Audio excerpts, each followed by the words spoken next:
Hello everyone, welcome to PW English YouTube channel. I'm Shalini Somashekar, your botany teacher. How's everyone doing? Let me know in the comment section. Welcome to day 8 of your Neet 50-day challenge. How is the Josh?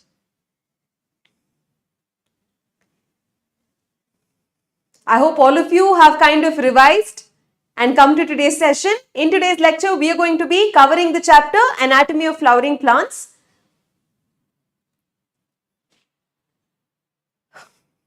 I don't yet see any comments. Let me know if I'm clearly visible and audible.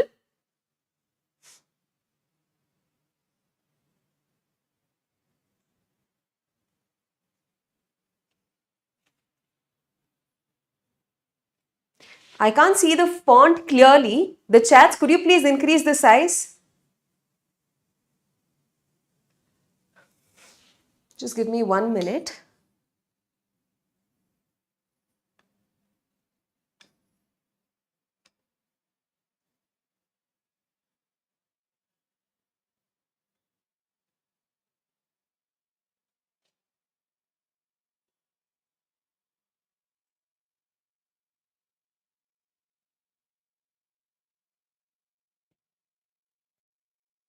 Good morning, Praveen. Good morning, Pujita. Hi, Taskeen, Rajeshwari. Okay. Malik is from Kashmir. Hello, good morning from Bangalore. Hi, Rajeshwari. All right. Now that we have enough number of people watching today's session and hoping to benefit out of it, let's get today's session started. Krishna Kumar is from UP. Welcome to today's lecture. Hi, Kartikeya. Hi, Roshan. All right. So like I already mentioned, in today's lecture, we are going to be dealing with the chapter Anatomy of Flowering Plants. So, yes. Good morning, everyone. I hope all of you are pumped up to get maximum marks from this chapter, right? So, in today's class, like always, we are going to be summarizing the entire chapter in one shot, and after that, you're also going to solve relevant MCQs. Yeah, so good morning, everyone. Let's take a look at how many questions have been asked from this chapter over the years starting from 2016. As you already know, 2016 there were 2 phases of Neet, and in 2020 there were 2 phases of Neet. So over the years, we can see how in most years, the number of questions that have been appearing in the Neet exam are between 1 and 4. Okay, mostly it is 2 or 3, but sometimes you've seen even 4 questions asked from this chapter. All right, now let's take a quick look at the syllabus. I don't think I've added that slide. Never mind, I'll tell you what the syllabus is. In your old NCERT, you have what are plant tissues, tissue systems, anatomy of different plant parts and secondary growth. Okay, in your rationalized syllabus, the chapter starts with tissue systems. But in your NMC released Neet syllabus for 2024, you have tissue system, you have different types of plant tissues, you have anatomy of different plant parts, but secondary growth part is deleted. Okay, so Sameer Raja is asking how long the session will be. It will be around 3 hours. It started at 11 o'clock. It will go on until 2 o'clock. But sometimes it might exceed by 30-40 minutes also. Is that okay? Is everybody ready? Have all of you had your breakfast? I will not be giving any breaks in between. In this chapter, there's a lot of things that you'll have to keep in mind, memory-based things. Pujita, by the end of this session, you'll become super strong in this chapter. Don't have to worry about it. All I want is your undivided attention and focus. All right? There was one topic in this chapter called secondary growth, which students used to find very, very difficult. But fortunately for you, this year, that portion of this chapter is deleted. So, yeah. Good morning, Aishwarya. Good morning, Pujita. Good morning, Akash. All right, so let's get started then. We'll start off by talking about what plant tissues are, how do we classify them, and all of that. First of all, this chapter is called Anatomy of Flowering Plants. Who can tell me what anatomy means? You've already learnt about morphology, right? Chaitra ma'am has taught about morphology of flowering plants in the previous botany lecture. Anatomy means what?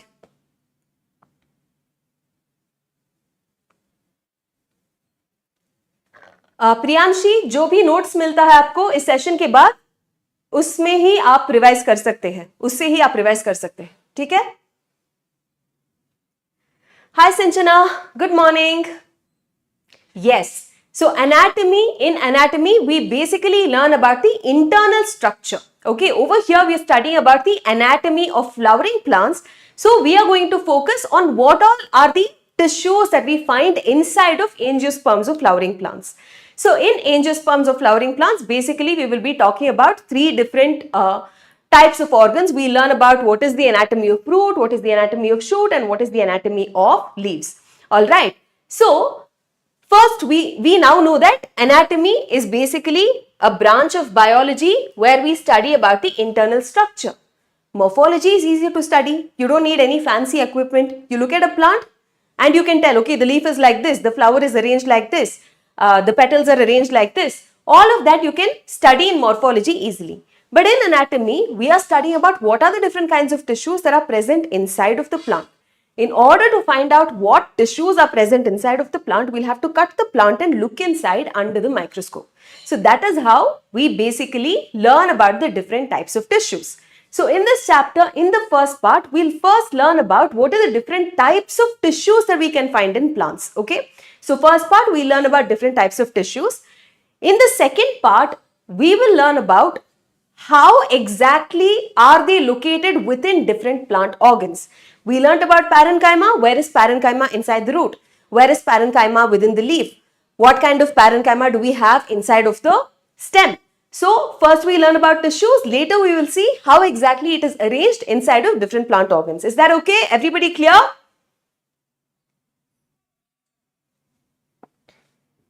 Sinchana is asking, this is a second PU syllabus. This is for Neet exam. This is your class 11 or first PUC syllabus. Hi Daud, good morning. Shubham, I'm going to speak in very simple English so that you understand, because this is a physics wala pure English channel. It won't be fair for other students if I speak in Hindi, right? There are students here from South India, many students who do not understand Hindi very well, which is why the mode of instruction in this channel is going to be in pure English.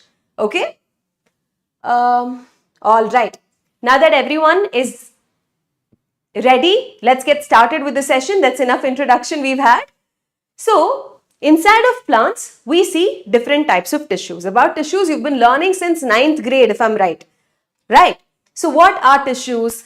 Tissues are basically a group of cells that have a common origin and they perform a common function. A group of cells that has similar origin and perform the same function, a common function, is what we refer to as tissues, right? Yeah, exactly. Okay. So, now do not interact in the chat box. Pay attention to what I'm saying, all right? Because you need to understand this well. Okay. So, I won't look at the chat box until I finish this this first part of the chapter, which is different types of plant tissues. Unless you have a question regarding what we are talking about, you do not have to comment in the chat box. All right. Anushka, my name is Shalini. Welcome to today's session. Okay. So, plant tissues are the tissues that we find in plants. Very obvious. Broadly, we can classify plant tissues into two categories. The first one is your meristematic tissue. The second one is your permanent tissue. Pay attention.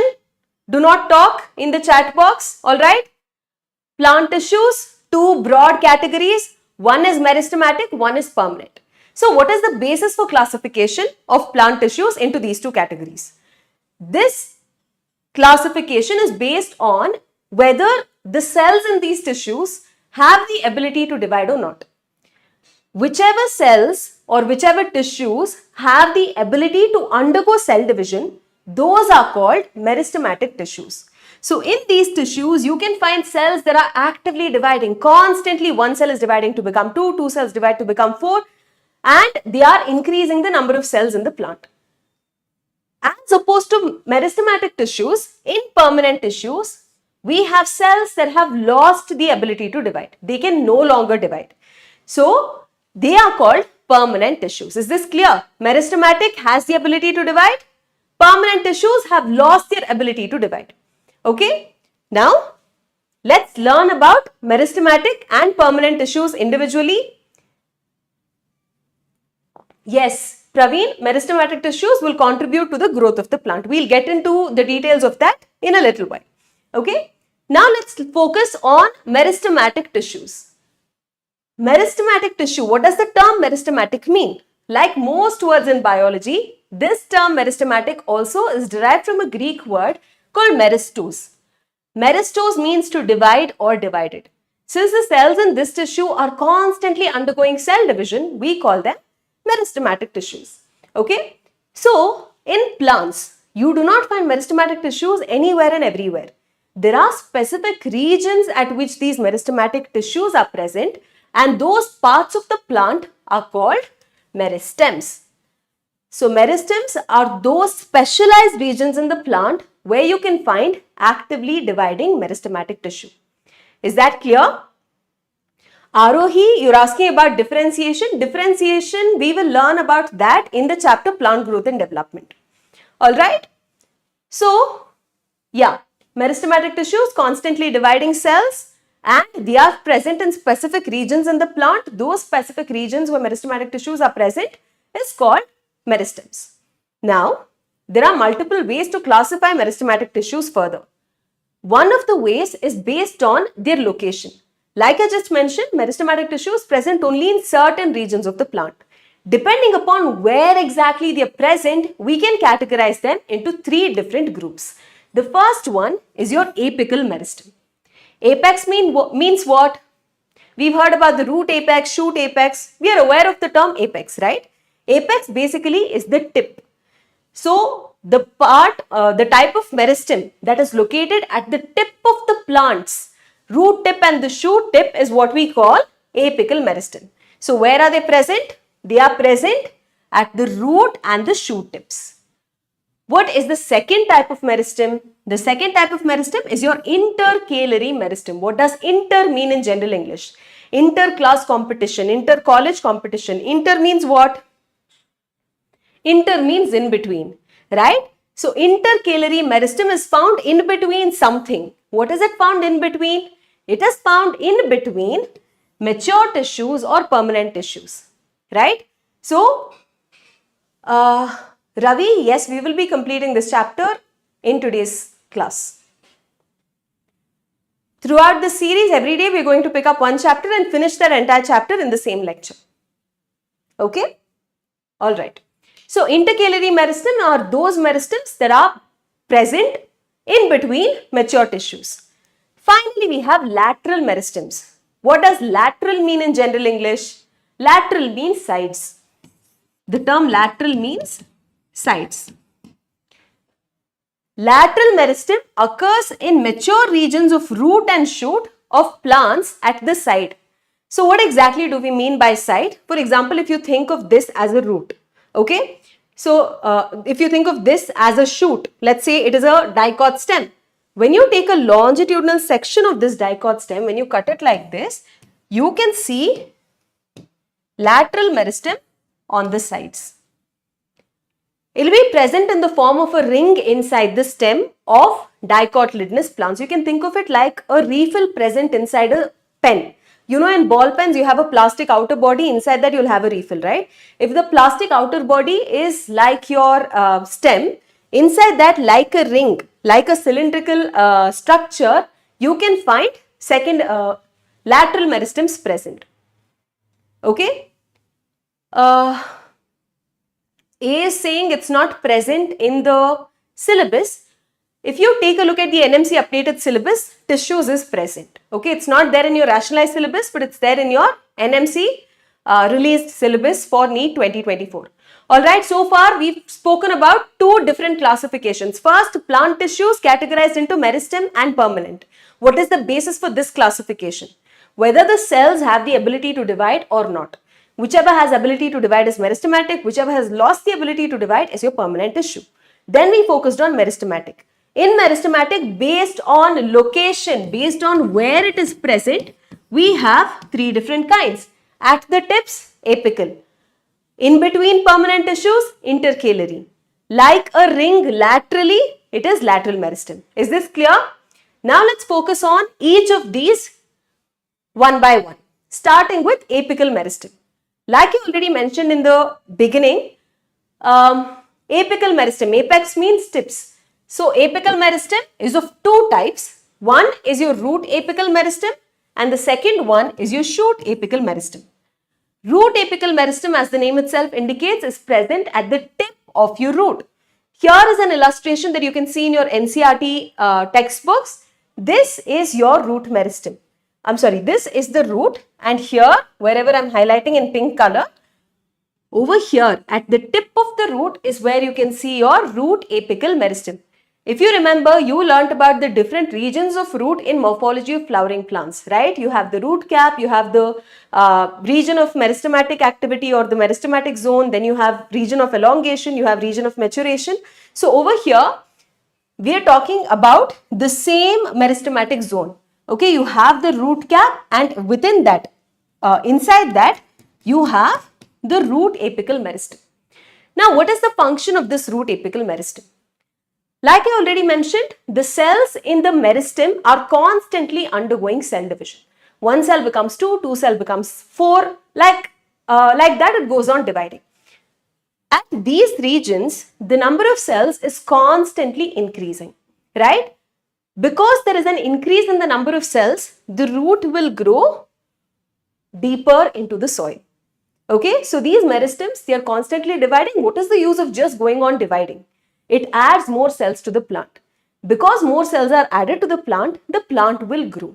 Okay, so because of the activity of these root apical meristems, the root will elongate. It will grow in length. Alright, is that clear? Hi Roshan, good morning. Welcome to today's session. Now, let's take a look at the shoot apical meristem. We have the shoot apical meristem right here. What you're looking at here does not look very much like a shoot, does it?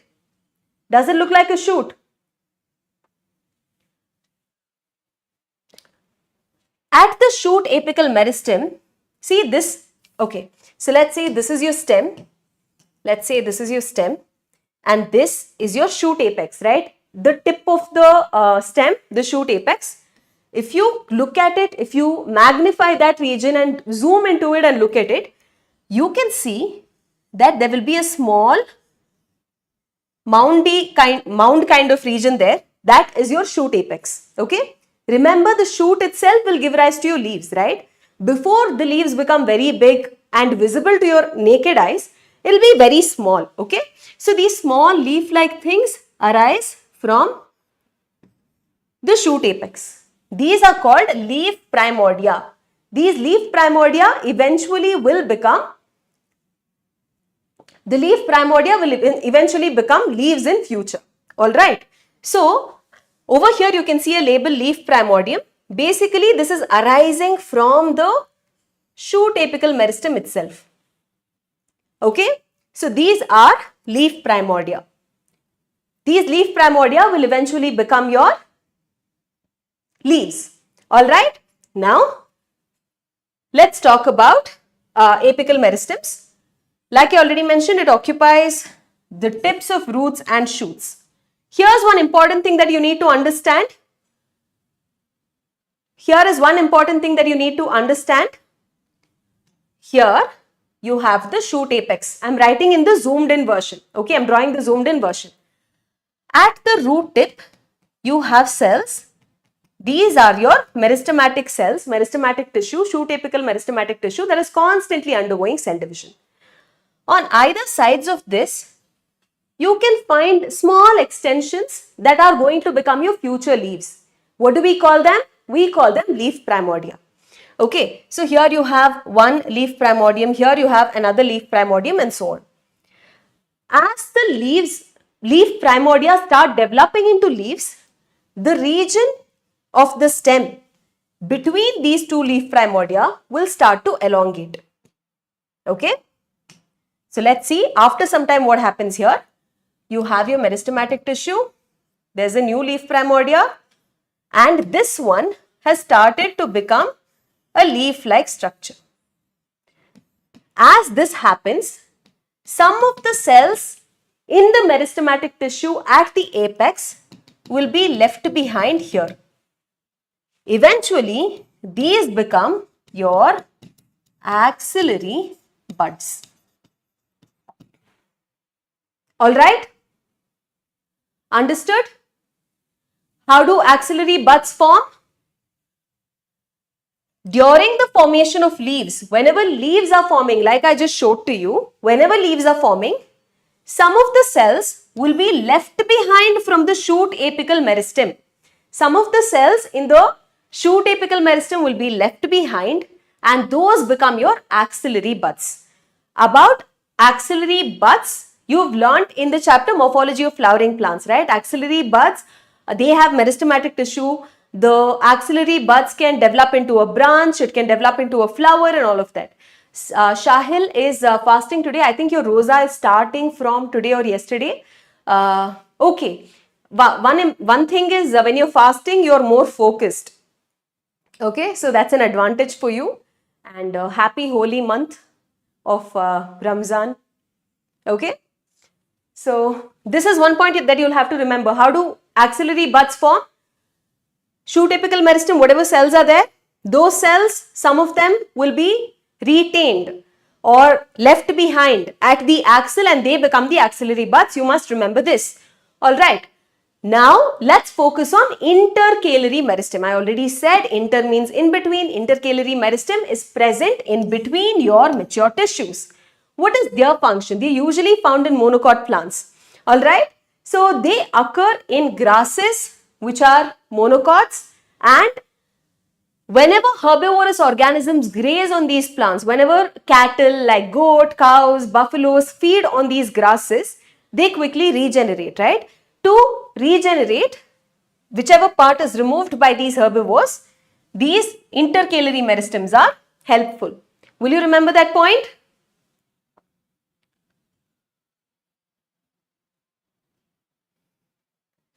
You ate full and attending the session and feeling sleepy. Think of your goal for 1 minute. I don't know how to pronounce your name. Should I call you Seth? Is that okay? Think about your goal. The day of the result, not even the day of the exam. You're looking at your score, how much you've got. Your parents are standing behind you. Your relatives are calling you. What do you want to do? Do you want to sleep now and let go of whatever marks you're going to get from this class? Or think about it.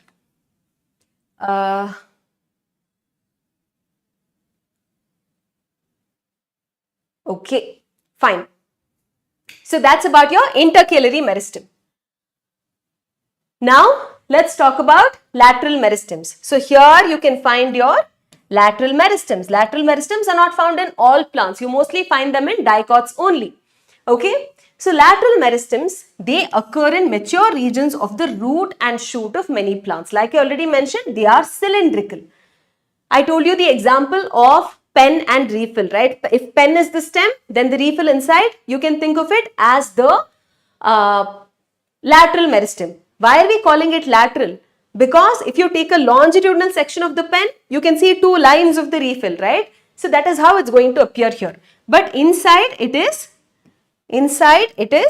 cylindrical. Inside it is cylindrical. When you take a longitudinal section, it will appear on the sides. That's why we call it lateral meristem. Alright. Now, what are some examples of lateral meristem?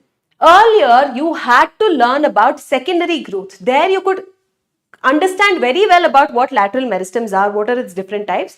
But right now, for your syllabus of Neet 2024, that portion of this chapter is deleted. Alright. So, you just have to know these examples.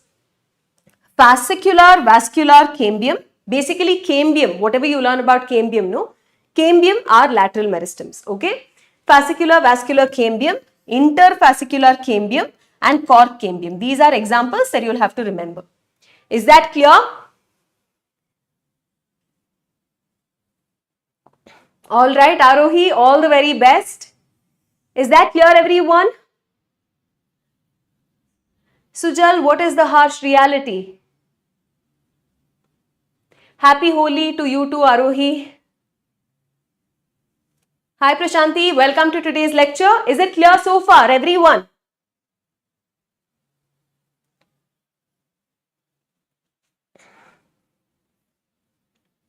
Okay. So, one way of classifying meristematic tissue is based on the location. Another way of classifying meristematic tissue is based on since when is it present in the plant. Some types of meristems are present since the embryonic stage in the plant. When the plant, even the largest plants, even the biggest banyan tree and the biggest mango tree started its life from a seed, right? So within the seed, you know, embryo will be present. So this seed will germinate and a small root system and a shoot system will form and all of that. From that time, if the meristem is present, if it arises from the meristem that was present since the embryonic stage, we call that primary meristem. It's there since the beginning of the plant. Secondary meristem develops later from permanent tissues. Okay. So primary meristem is there since the beginning. Secondary meristem will develop later. That is the difference. So here we are classifying meristems based on since when is it present in the plant. Alright. Is that clear? Thank you, Santosh. I hope this motivation will not last only for a few hours or a few days. I hope it will take you till the end. How to increase mark in mock test. In mock test, if you have to increase marks, after taking every mock test, you have to sit down with your paper, keep an error book, write down where are the points, which are the questions that you answered wrong. Why did you get negative marking? Is it because you did not understand the concept well? Is it because you did not read the question? Is it because you guessed? What is the scene? Why are you getting less marks? That is what you have to analyze for yourself, and whatever is the reason for you getting less marks, you have to work on that. It's not one answer fits all. It is individual. Everybody has to analyze their performance and find out where exactly they're going wrong. If you don't do that, you can't improve further. I'm sure you've seen how even the top batsman of Indian cricket, even Virat Kohli, after every match, he analyzes his performance, he finds out where he can do better and all of that, right? So everybody, if Virat Kohli is doing that, being the top #1 batsman in international cricket, you and I are nothing, right? So we have to analyze our performance, find out where we are going wrong and improve from that.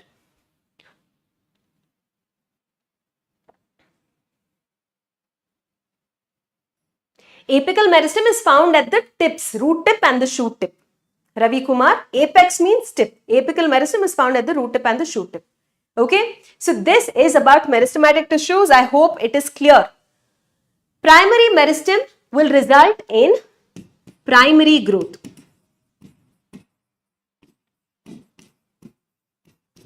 Secondary meristem will cause secondary growth.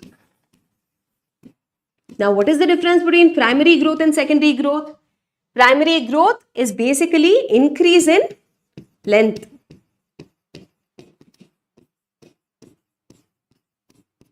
Secondary growth is increase in girth. What is length? What is girth? If a plant was this tall,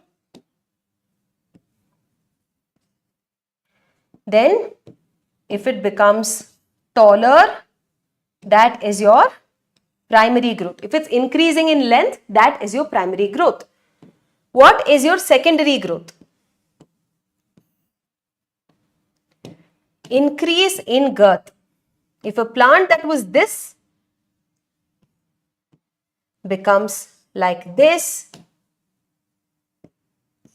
we call that secondary growth. Increase in girth is basically the increase in diameter. Is it clear?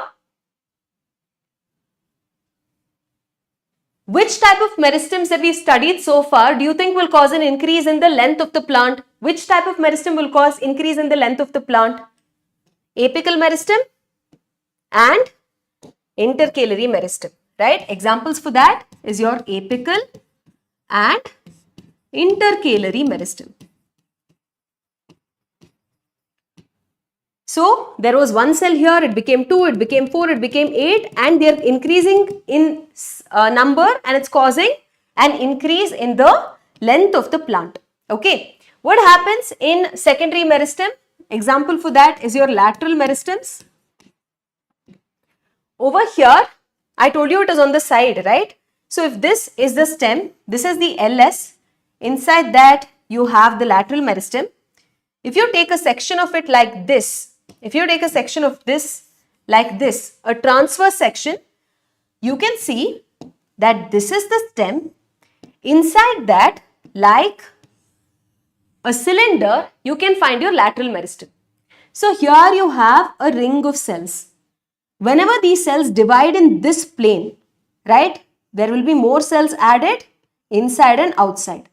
As more cells get added inside and outside, the diameter or the girth of the plant is going to increase, right? That is how secondary meristems contribute to increase in girth of the plant. Understood?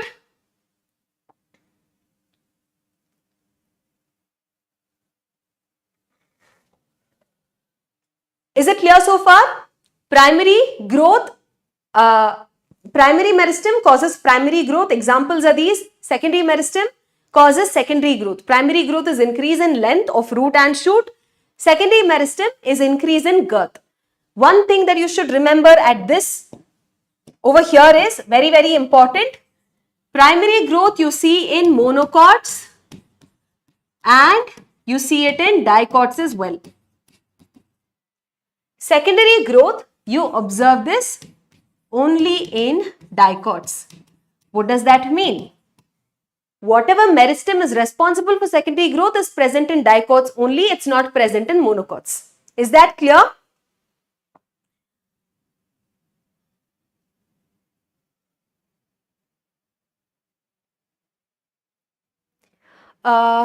Mehfooz Khan is asking if I've been to West Bengal. Not yet. I plan to.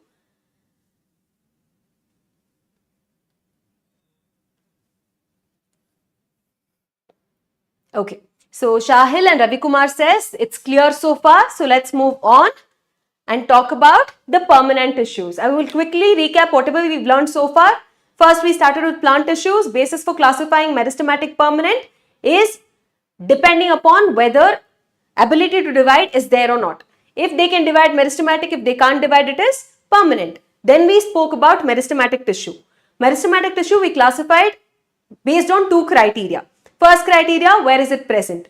If it's present in the apex, apical meristem. If it's present in between permanent tissues, intercalary meristem. If it is present on the sides, it is lateral meristem. Second way of classifying meristematic tissue was based on its origin, whether it's present since the beginning or it develops later. If it's present since the beginning, it's primary meristem. If it develops later in the life of the plant, it's called secondary meristem. This is all we've finished so far. Is it clear?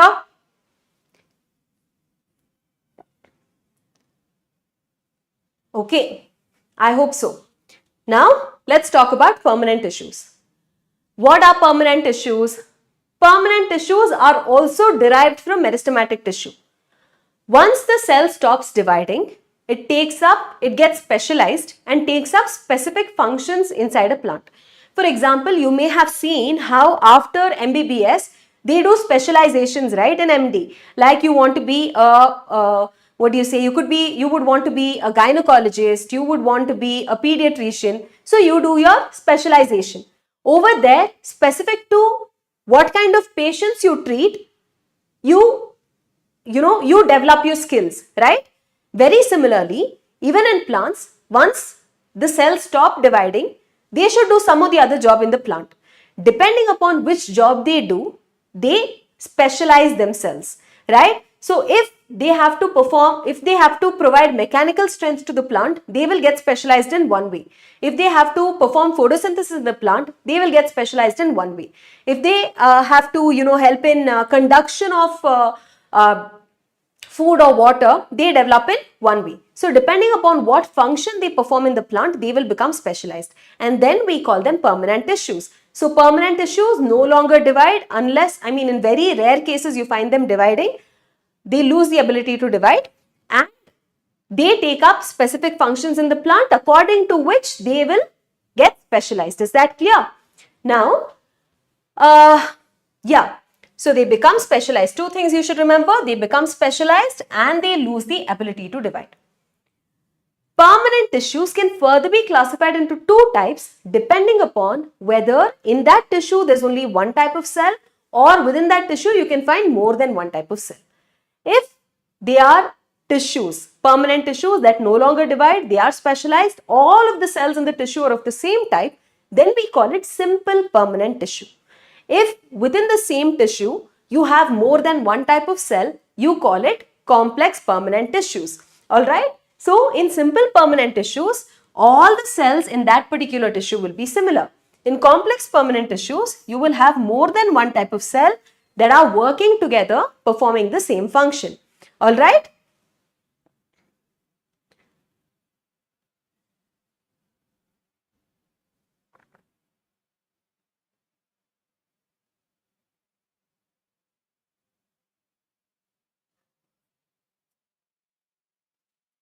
Okay, so let's move on. Now we will focus individually on what are simple tissues and what are complex permanent tissues. Okay, so simple permanent tissues you've already learnt in your lower grades. It's all chyma tissues are all your simple permanent tissues. You have three different types. There's parenchyma, collenchyma, sclerenchyma. How many of you remember this from school? You've already learned this in school. Of course, you would have learnt it in your 11th grade as well. So there are three different types of simple permanent tissues: parenchyma, collenchyma and sclerenchyma. The first type of tissue is your parenchyma. In a plant, parenchyma is the most abundant tissue that you will find. You find parenchyma in all the soft parts of the plant. Okay, remember, it is the most abundant. It is the most abundant. Important point. It forms the major component within most organs, which are the plant organs. Like we have heart, kidney, lungs, plants have organs, roots, stem and leaves. Right? Ananya, I will repeat the different types of tissues after finishing this. Okay? Once more, I'm going to repeat it. Stay tuned. Okay, let's finish this and then I'm going to give you a summary of it all again. Okay. So now let's look at how the cells are arranged in this type of tissue. Generally, it is isodiametric. Wow, what have I done? It is isodiametric. Isodiametric means what? Iso means same. Isodiametric means similar diameter. That means they are almost spherical in shape. Sometimes they could also be oval, round, polygonal or elongated in shape. We will see how in different plant parts the same parenchyma is in different shapes. Okay. How are the walls of these parenchyma? They are very thin walls and like most plant walls, they are also made up of cellulose. Okay. And you can see how the cells do not have too many spaces between them.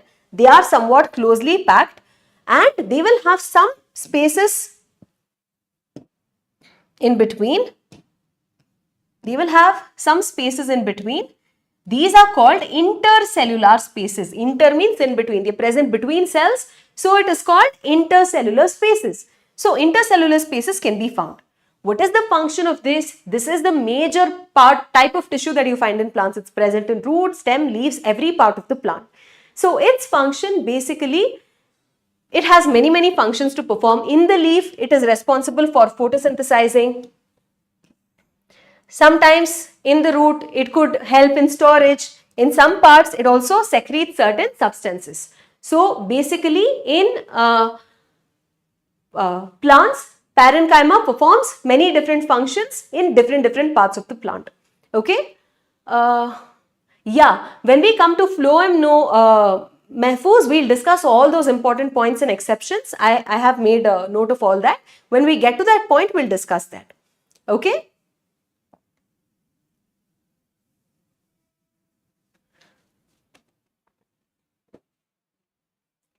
So here is the NCERT diagram that you have in your textbook. Here is a real image of parenchyma from under the microscope. Okay. Now let's talk about collenchyma. Collenchyma is the second type of simple permanent tissue. Collenchyma is present only in dicot plants. You do not find them in monocots, and in dicots where exactly it's found we will find later. Okay. So here it is given below the epidermis. I will tell you exactly where collenchyma is found as we move forward. Okay. So that is collenchyma. This can be found as a single homogeneous layer or it can be found in patches. Over here you can see this is collenchyma. Let me use blue color as it contrasts better. So this is the cell. These are the cells. Okay. So these are your cells. Intercellular spaces will be present even here in between the collenchyma cells. But what actually happens is at the corners, the cell walls will become thicker and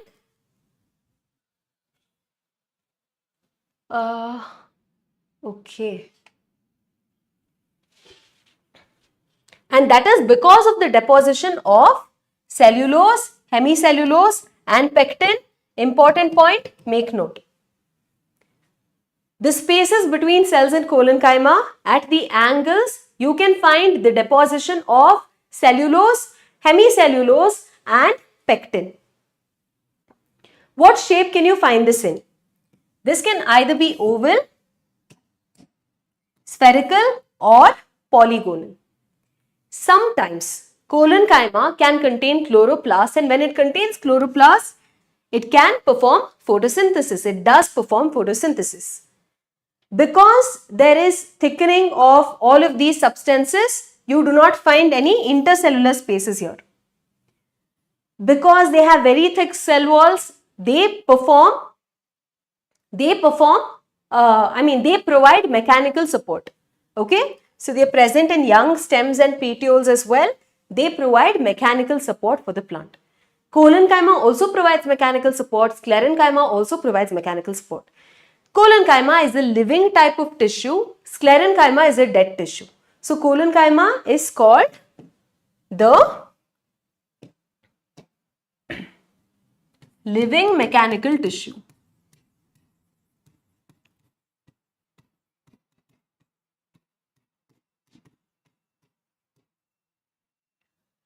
Now let's talk about sclerenchyma. Sclerenchyma, like I already mentioned, it is dead. They are dead cells. Of course, when they formed from meristematic tissues, they were alive. But as they mature, as they become specialized, they become dead and they will not have any protoplasm. They are kind of sacrificing their life to provide mechanical support to the plant. So what basically happens here is the cell walls will become very, very thick. Okay, so it will have deposition of lignin. Of course, cellulose is there and it becomes very thick, almost so thick that the internal portion of the cell itself will get obliterated. Okay, so if the cell wall is so thick, obviously communication between cells cannot happen. Transport of substances into and out of the cell will become difficult. As a result, this will sacrifice its life and it will help in providing mechanical support to the plant. So these are dead mechanical tissues. So at maturity, they are dead and they will have no protoplasm inside them. Talking about its shape, generally they are long and narrow. These are some of the longest cells that you can find in plants. Longest type of tissues that you can find in plant. And they will have, like I already mentioned, very thick walls and they are lignified. So here you should important that in sclerenchyma you find lignin in the cell walls. They can have some pits in their cell walls. Okay. What is the function? Like I already mentioned, it is mechanical support. Depending upon how is its form, how is its structure, what is its origin and how does it develop, you can classify sclerenchyma into two types. They are fibers and sclerites. Okay. So the first type is fiber and the second type is sclerites. Both of them are sclerenchyma. Both of them are dead tissues that are providing mechanical support. Prashanti is asking, is secondary growth deleted portion. Yes, secondary growth is deleted. We do not have it in your NEET 2024 syllabus. Ma'am, when will you start questions? Shahil is asking. We will start questions as soon as we finish the types of tissues, which should get over in about 5 to 8 minutes of time. Sujal Chavle is asking, like hypodermis. Hypodermis of what? Which hypodermis exactly? Hi Aditi, good morning. Alright, so these are your fibers, these are your sclerites. You can clearly see how different they are from each other despite being the same type of tissue, right? So here you can see in fibers, obviously because these Sclerenchyma, they will have thick walls. The shape over here, as you can see, is elongated. They are very long. The sclerites are not long. They are somewhat spherical.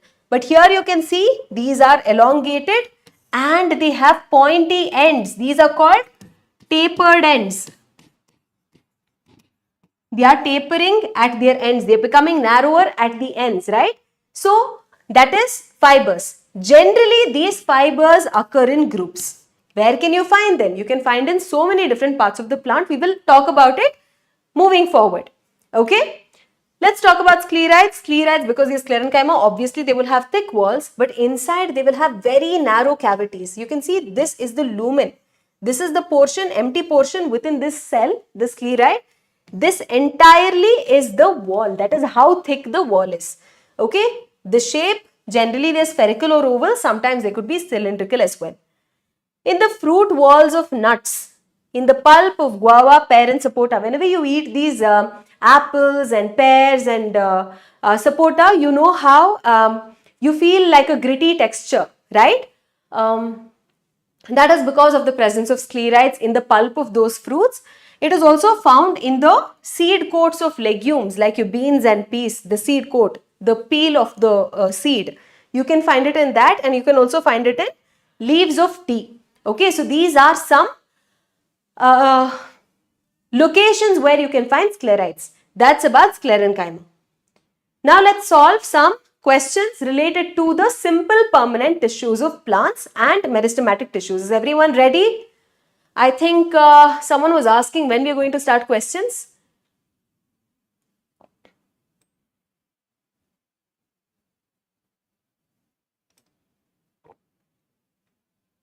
We are going to start questions now. For those of you who are answering or watching this session for the first time, whenever I show you questions, I'm going to run a poll.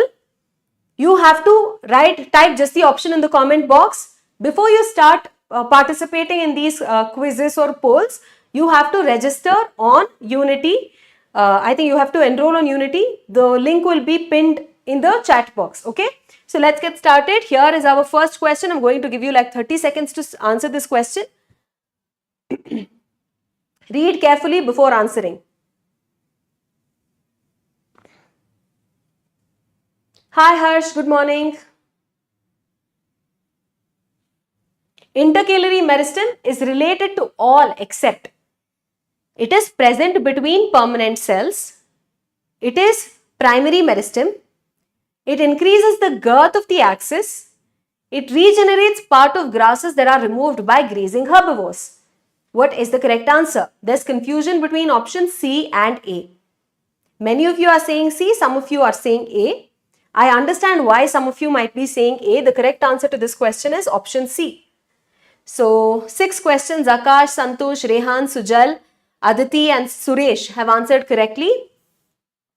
Now, the question is regarding intercalary meristem. Clearly, it is a type of meristematic tissue. Is related to all except. What most students do is they don't read the question properly. They do not understand the question properly. Over here, if you assumed that it is asking about what is true for intercalary meristem, the moment you see the first option, it will seem correct. Yeah, intercalary meristem are present between permanent cells. So you don't even bother reading the other options. You will go ahead and tick the first option. That is why most students go wrong. But look at the question carefully. What does it say? Intercalary meristem is related to all except. That means you have to look at the options and find out what is not true about intercalary meristem, not what is true, right? So, intercalary meristem definitely is present between permanent tissues or permanent cells. It is a type of primary meristem that is present in the plant since the beginning. It does not increase the girth of the stem. It does not increase the girth. If it is a primary meristem, obviously it helps in increasing the length. It is not a secondary meristem, so it cannot increase the girth of the stem, right? So that is the incorrect one. Whenever some parts of the plant are removed by grazing herbivores, while regenerating those, intercalary meristems will help. So the correct answer here is option C. Is it clear, everyone? Has everyone understood? Yes, if we say girth, if the diameter or the width of the plant is increasing, then all the time it is lateral meristem. That is a secondary meristem. Okay. Now let's move on and take a look at our next question. Read the question and options properly. Questions from this chapter can be a little confusing. Meristem is characterized by isodiametric cells with cellulosic thin wall, absence of intercellular spaces and a vacuole, absence of reserve food material and plastids, all of these. Yes, all of you have answered this question correctly.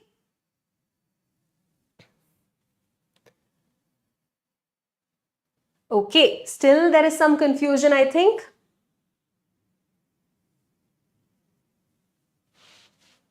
Rehan has answered correctly. Sujal, Aditya, Suresh, Shahil, Soni, future Dr. Soni, Akash, all of you have answered correctly.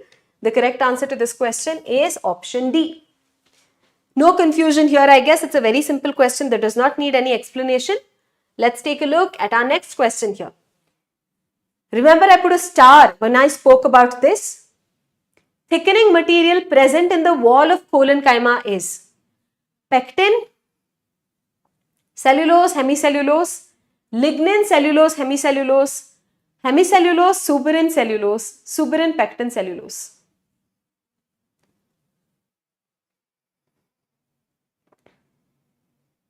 Most of you are answering it as A.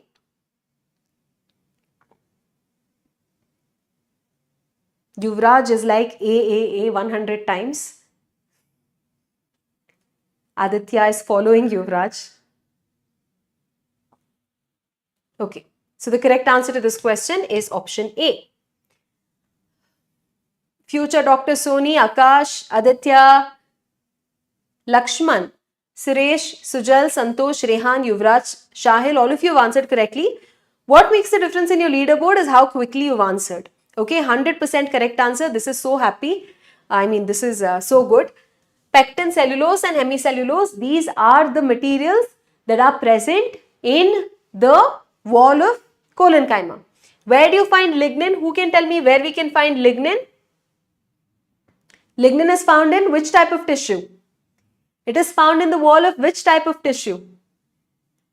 Who can tell me? Yes, Akash, Sclerenchyma.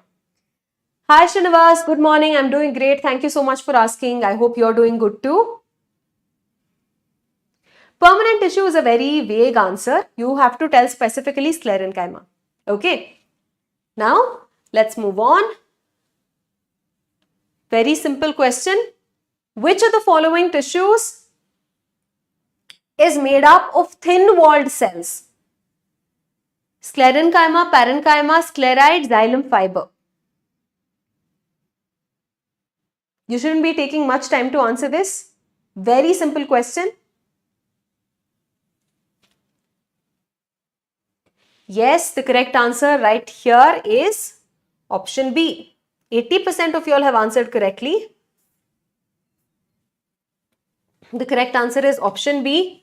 In Sclerenchyma, scleride, fiber, all of these are different types of Sclerenchyma, and the characteristic feature of Sclerenchyma is that it has very thick walls which has lignin in it, right? क्यों लिखना है रेहान? क्या हो जाएगा लिखने से? Last leader board में top 3 में अगर आप आओगे तो मैं लिख दूंगी. ओके, लास्ट तक रहना है.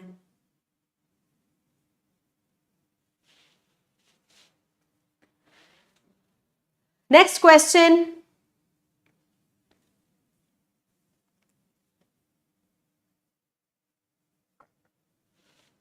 Collenchyma differs from parenchyma in. What is the difference between collenchyma and parenchyma? Does collenchyma have thick walls and parenchyma doesn't? Collenchyma has protoplasm, parenchyma doesn't. Collenchyma is living, parenchyma is doesn't. Collenchyma is a non-mechanical tissue, parenchyma is a mechanical tissue. What do you think is the correct answer here? The correct answer is option A. Akash, Sujal, Rehan, Santosh, Aditya, Suresh, Prashanti, Praveen, Venkata Pushpa. All of you have answered correctly. Welcome to the session, Venkata Pushpa. I was actually looking for you, why you were not answering, because I see consistently you attending all the classes. Welcome to today's lecture. Collenchyma differs from parenchyma and having thick walls. Okay? Collenchyma has thick walls, parenchyma does not. Protoplasm, both have. Living, both are living tissues. Non-mechanical tissue, parenchyma is non-mechanical, but collenchyma provides mechanical support, so it is not non-mechanical. Okay, so the correct answer here is option A.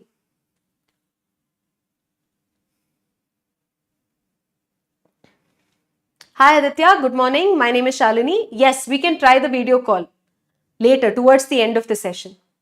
Okay. Now let's move on and take a look at our next question, which is diagram based. Let's see how many of you can answer this correctly. Remember, I've shown this diagram, exact diagram in today's lecture itself. Identify the given figure and select the correct option about it. What is this? What kind of tissue is it? Is it parenchyma, collenchyma, sclerenchyma? What is it? Is it meristematic tissue?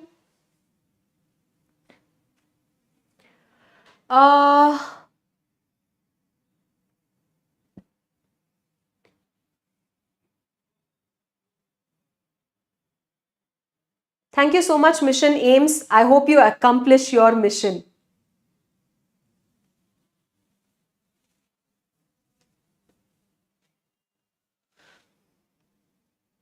Okay, time is up. Actually, we have not yet covered this portion of this question. The location of collenchyma I have not yet told you. I only mentioned that you find that only in dicot plants, and it is found, where exactly it's found I hadn't told you. Okay, so it occurs in layers below the epidermis in the stem of dicot. That is true. This tissue is nothing but our collenchyma.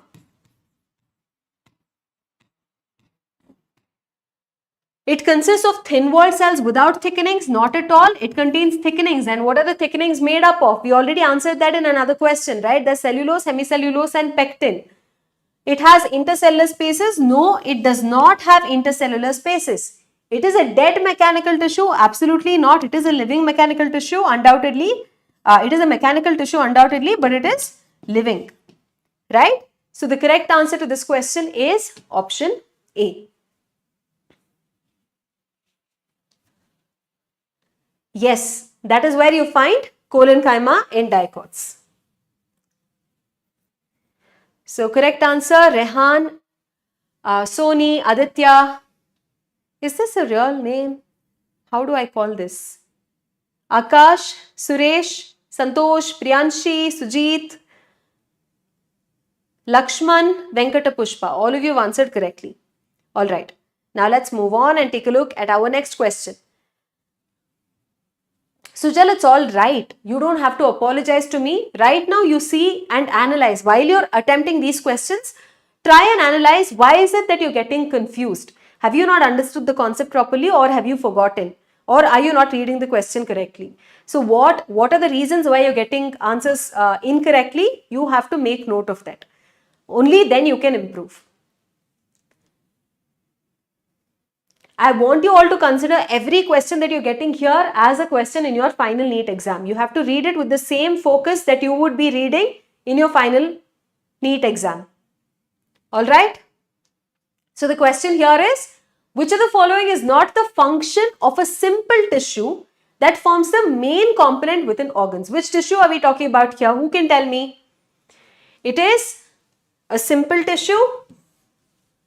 It forms The main component within organs. Which tissue are we talking about here? Is it meristematic? Permanent? Yes, Akash is right. We are talking about parenchyma here. Is parenchyma the chief mechanical tissue? It is not. Which is the chief mechanical tissue? It's sclerenchyma. It performs photosynthesis, storage and secretion. In different parts of the plant, it has different functions. So it does all of that, but it does not provide mechanical support because it does not have thick walls, right? It has thin walls. So for mechanical support, the wall has to be very thick. Among the given functions, the function that parenchyma does not perform is option A. It does not provide mechanical support. So the correct answer is option A. Soni, Santosh, Akash, Aditya, Lakshman, Akash. We have two Akash. One Akash L. Okay, so that was Akash only. And then Rehan, Suresh, Sujal. All of you will have answered correctly. Wonderful, guys. Here is our next question.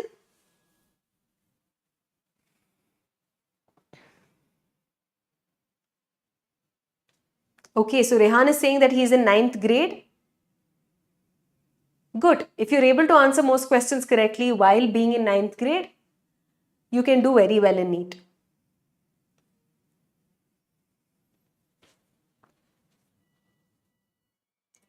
Read the following features and identify the permanent tissue. Provide support to young dicot stem, thick cell wall at the corners, absent in roots and in monocot stem. We are talking about collenchyma. One student answered correctly. What were you all thinking? Only one student has answered correctly. Mission Aims is asking where I can join polls. In the chat box, there must be a pinned comment which says enroll to Unity. There will be a link, you have to enroll there, and after that you can start typing right here in the comments, in the chat box. The correct answer to this question is option C. Why did you all mark it incorrectly as sclerenchyma? Just because we say provide support, mechanical support does not always mean sclerenchyma, right? Happy birthday, Aditya.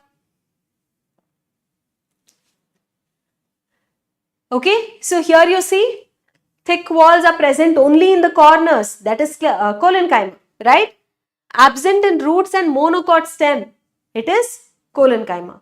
So the correct answer here is option C. I hope no doubts here.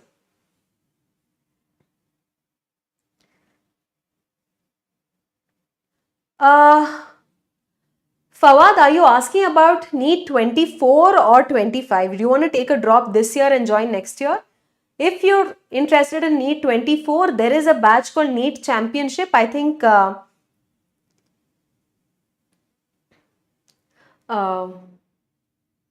you will have it in the pinned comments, the link. You can join there.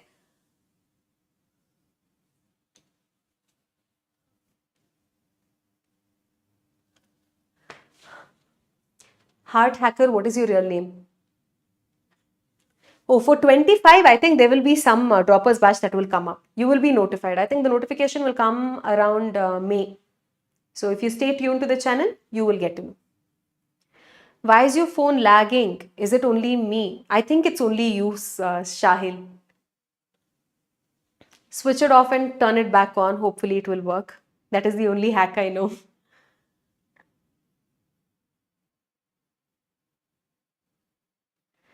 Radhe भैया, मैं sir नहीं हूं पहले. Aditya Rathore, you should not ask questions like are you on Instagram? First of all, you should delete Instagram. That is the most distracting thing ever. You should delete your Instagram. Okay?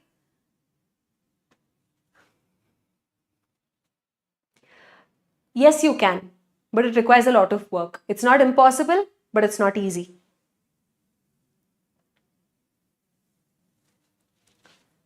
Let's move on.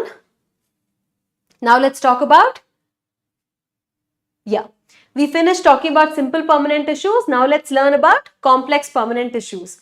In complex permanent tissues, you have tissues that have lost the ability to divide, and within the same tissue, you have more than one type of cell.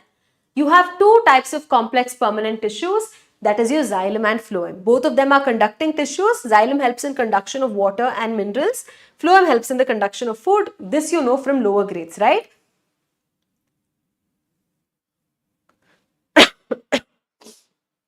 Excuse me.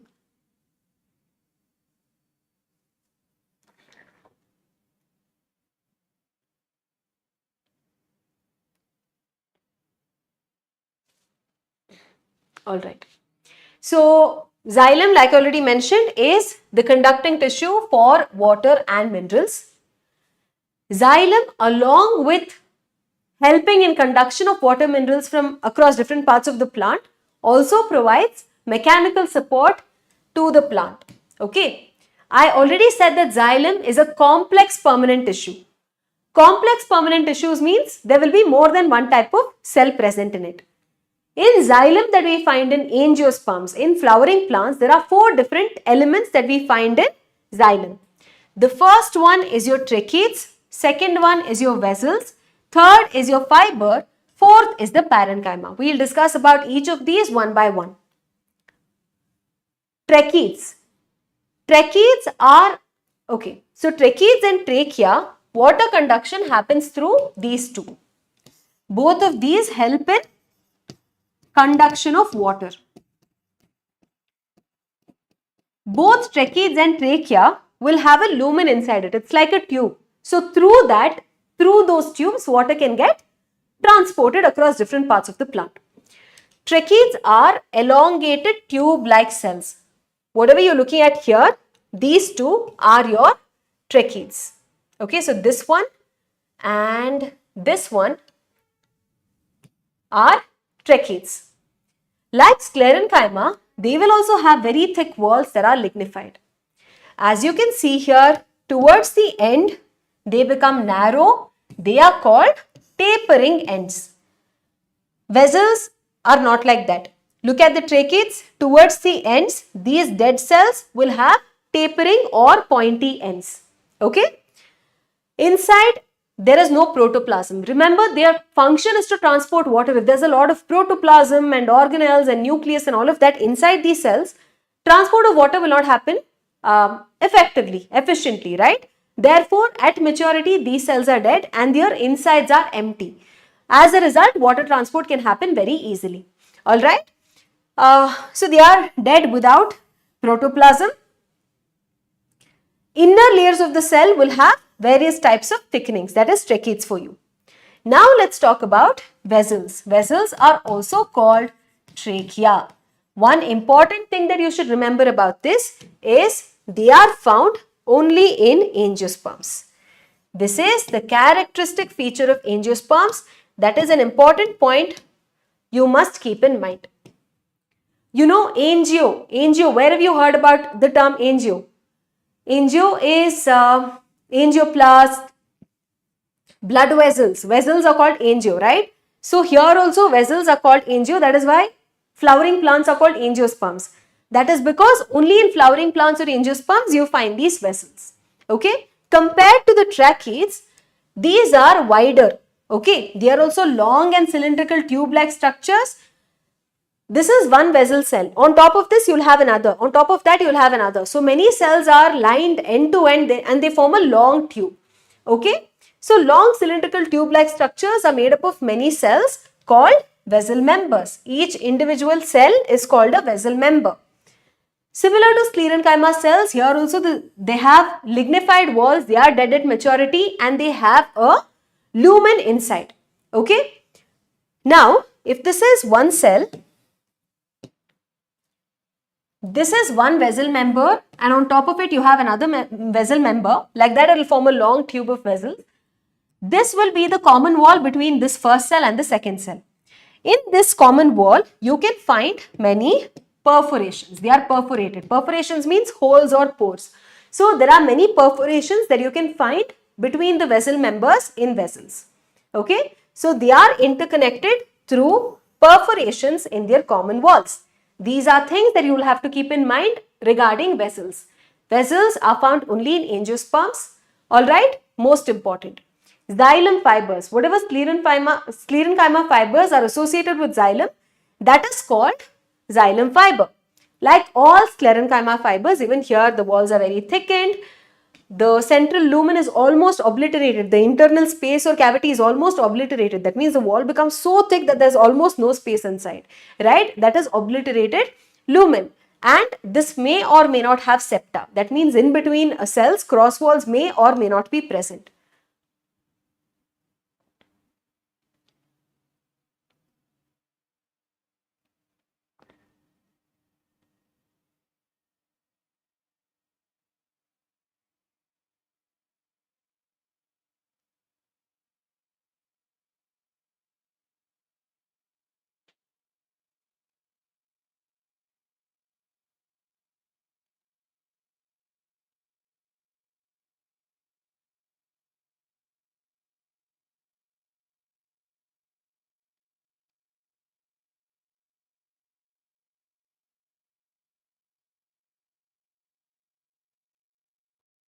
Sony, the class will go on till 2 o'clock.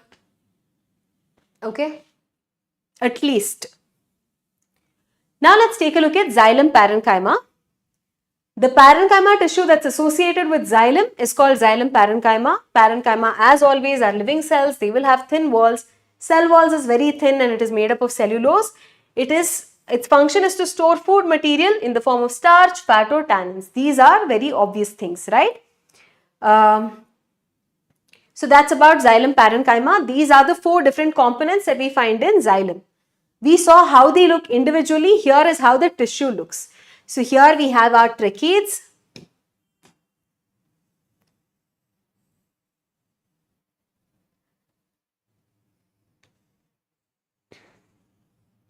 This is your vessel, right? Broad, wide cells.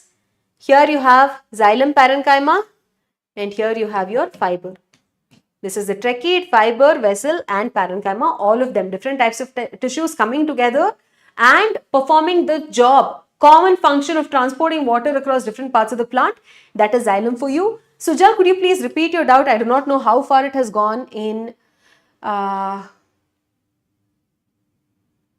Okay, if xylem and vessel is dead, how can water and mineral transport? So which force acts here? It's actually by transpiration pull. Okay. So there was a chapter called transport in plants earlier. Over there you used to learn about how exactly transport of water happens against gravity along such long distances. So basically there are 2 factors that act here. One is your root pressure and the other one is transpiration pull.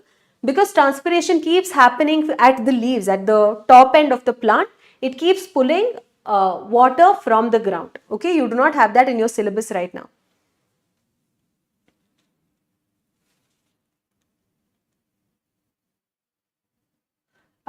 Is your doubt clear?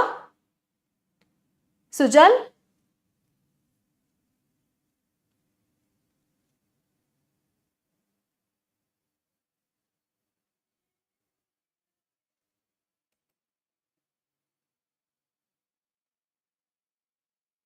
Okay, good. Good.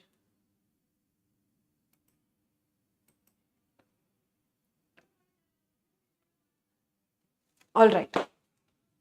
So that's about xylem. What is one thing you should remember in xylem? Very important thing. In xylem, you have trachea or vessels only in angiosperms. You don't find them in gymnosperms. Okay. My full name is Shalini ma'am. Yeah, it's transpiration pull. Now, let's learn about primary and secondary xylem. Similar to how I told you about primary meristem and secondary meristem, you have 2 different types of xylem. Primary xylem is the xylem that is present in the plant since the beginning. Okay. Secondary xylem develops later in the life of the plant. Okay. Now, in primary xylem, you have different types of xylem. You have different types. One is protoxylem and the second one is metaxylem. Primary xylem is the one that is present since the beginning. From when the seed germinates and becomes a plant will need water, right? First, the small leaves will form.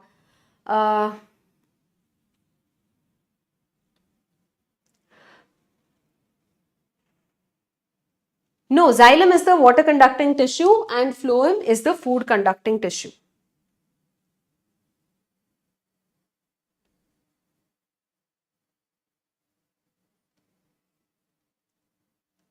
Just give me 1 minute. I need to take care of these spammers.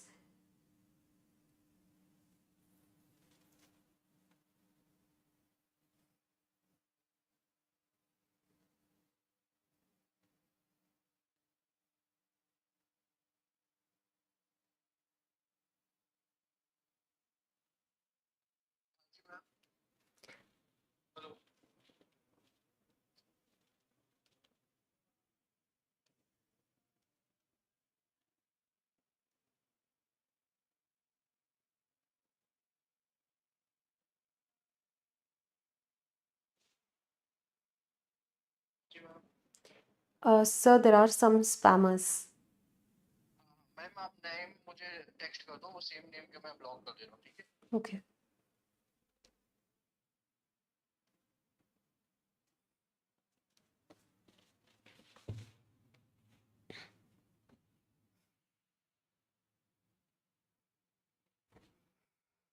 Okay. Let's move on. This only shows the kind of upbringing. They are reflecting what their parents have taught them.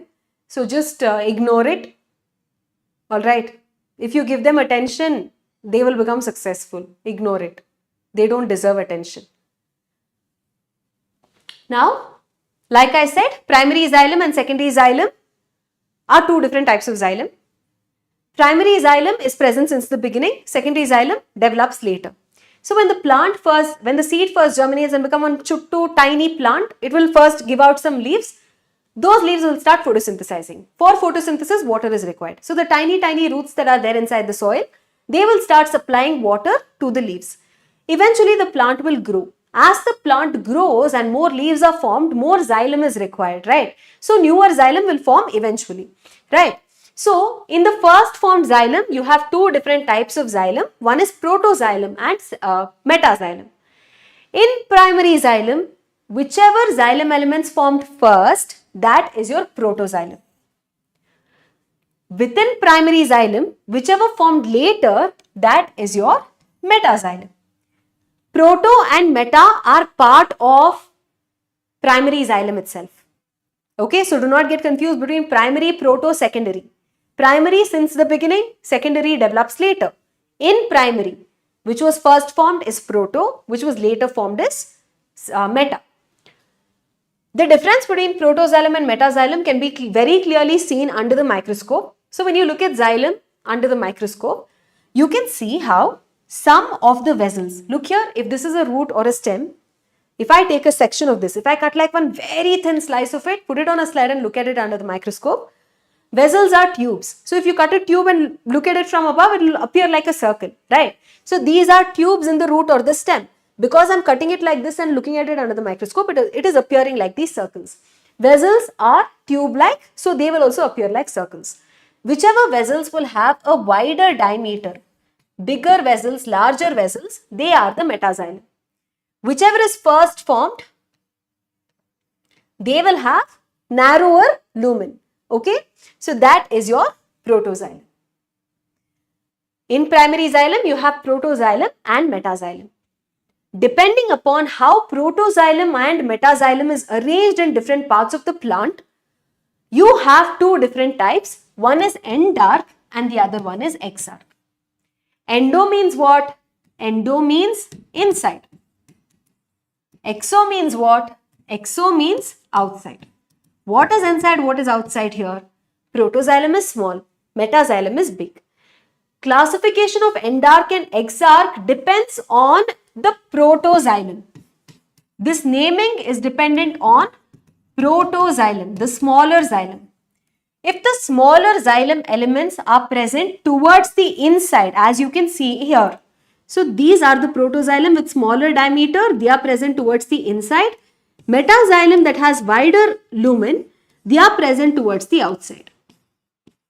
If protoxylem is inside, we call it endark.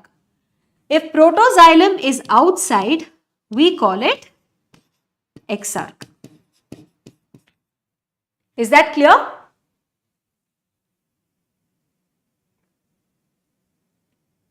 Is it clear so far?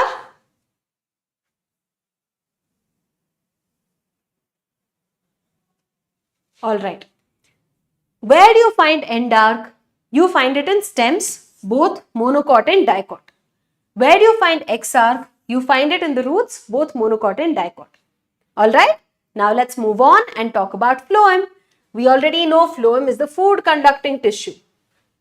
From across different parts of the plant,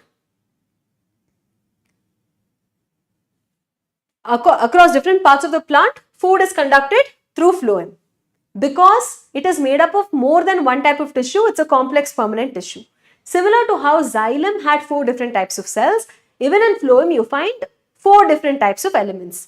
The first one is the sieve tube elements. It is through this that the food will get transported.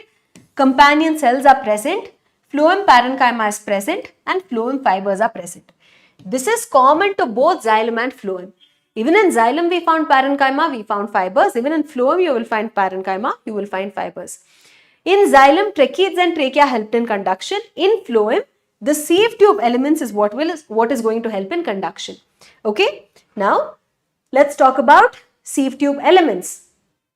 Sieve tube elements, these are, now you have to pay a lot of attention. In phloem, there are a lot of exceptions and there are a lot of important points that you will have to remember. So, pay attention and stop typing in the chat box and mark all the important points that I am going to tell you.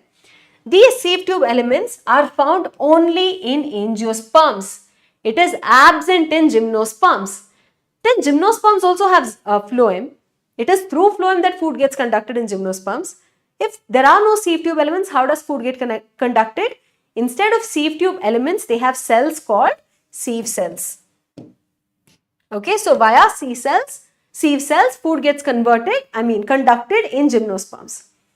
These are long tube-like structures, similar to how in vessels you had vessel members arranged one on top of the other to form a long tube. Here you have sieve tube elements that will form a long tube. But the difference between the main conducting tissue in xylem and phloem is, in xylem, vessels and tracheids that are involved in conduction are dead. But here in phloem, the sieve tube elements that are primarily involved in conduction of food are living cells. Okay, so here these are living cells. Like I already mentioned, they are arranged longitudinally. That means if this is the length of the plant, the sieve tube elements are arranged one on top of another in this axis. Okay, so that is longitudinally arranged. Now these sieve tube cells or the sieve tube elements, they do not have a nucleus. Okay, remember, just like how in animal cells, RBCs do not have a nucleus, in plant cells, the sieve tube elements do not have a nucleus. Why is it so? Because nucleus occupies a lot of space. So, they have gotten rid of the nucleus. And food transport is made easy because there is no nucleus in it. If there is no nucleus in it, then how are all the activities in that living cell controlled? You know that nucleus is what controls everything in a cell. How can a cell survive without a nucleus? How can a person survive without a brain? He cannot, right? Very similarly, cells cannot survive without a nucleus. But here what happens is, though this sieve tube cell or the sieve tube element over here, this is the sieve tube element, this is one cell, here you have one cell, here you have one cell. Though it does not have a nucleus of its own, its activities are controlled by another cell that closely accompanies this cell. Just like we all have best friends, you want to go to the washroom, you go with your best friend, you want to distribute chocolates on your birthday, you go with your best friend. This one cell does not have a brain of its own. It depends on the best friend's brain to survive. Okay, so every sieve tube element is accompanied by a companion cell. The companion cell's nucleus will control the activities of the sieve tube element. Alright, so here you can see these lack nucleus and they are associated with companion cells. Here at the end walls, you can see this is one cell, this is one cell, this is one cell. When two cells are present right on top of each other, there will be cross walls or common walls present between them. In those common walls, similar to how we saw in the case of vessels, there will be perforations. There will be many perforations. They are perforated. It will form a sieve-like structure. You know what a sieve is, right? That is why these are called sieve cells, sieve plates. Okay, so these end walls are perforated like a sieve. That is why they are called sieve plates. In these mature sieve elements, I told you there is no nucleus. Cytoplasm will be present at the periphery. If this is one cell, majority of the space is occupied by the vacuole. You know, all plant cells will have vacuoles, large central vacuole. So cytoplasm is present towards the side, towards the corners. So that is periphery. They will have a large vacuole. Already mentioned, it lacks the nucleus. Its functions are controlled by its best friend, companion cell. Now let's talk about companion cells. Similar to how gymnosperms lacked sieve tube elements, they don't have companion cells also. Analogous to companion cells, in gymnosperms, we can find the presence of albuminous cells. Albuminous cells will contain some albumin, that's why it's called albuminous cell. Okay? Remember, vessels are not there in gymnosperms. Sieve tube elements are not there in gymnosperms. Companion cells are not there in gymnosperms. Okay? So, instead of companion cells, they will have albuminous cells. This is an important point that I want you to remember. Now, companion cells are nothing but parenchyma cells that are specialized to take care of these sieve tube elements. They are constantly closely associated with our sieve tube elements. You know how two plant cells, neighboring plant cells, will have connections between each other, cytoplasmic connections between each other, right? That is how they can communicate and function together as a unit. Here also, remember, this is part of the same tissue and these are neighboring cells. If this tissue has to perform the function of conduction of food, then the cells in this tissue will have to communicate with each other. Specifically, communication is so important between this cell and this cell because this cell doesn't even have a nucleus of its own. All the activities of that is controlled by the companion cell. So, in order to make that communication easy and without any problems, they are connected by pit fields that are present between their common longitudinal walls. Okay? So this is their common wall. This wall is common to companion cell. This wall is present in the sieve tube element as well. Over here, there will be pits present through which communication can easily happen. One very important function of the companion cell is the maintenance of pressure gradient in the sieve tubes. Remember, I told you in xylem, transport will happen, transport of water and minerals will happen, that is a dead tissue, transpiration pull and root pressure will help in transporting water up the xylem elements against the gravity. But over here, the mechanism of transport of food is very different. Food is getting transported through living phloem sieve tube elements. So here, gradient plays a major role. A positive hydrostatic pressure will, because of a pressure gradient, food will get transported from the leaves to the different parts of the plant. So basically, the companion cells also helps in maintaining the pressure gradient in the sieve tubes. Okay, is that clear?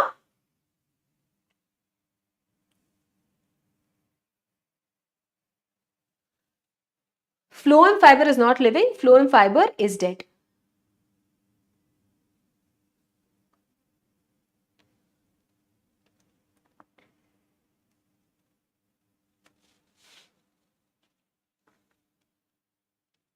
Thank you, Om Prakash. I'm glad you found it helpful.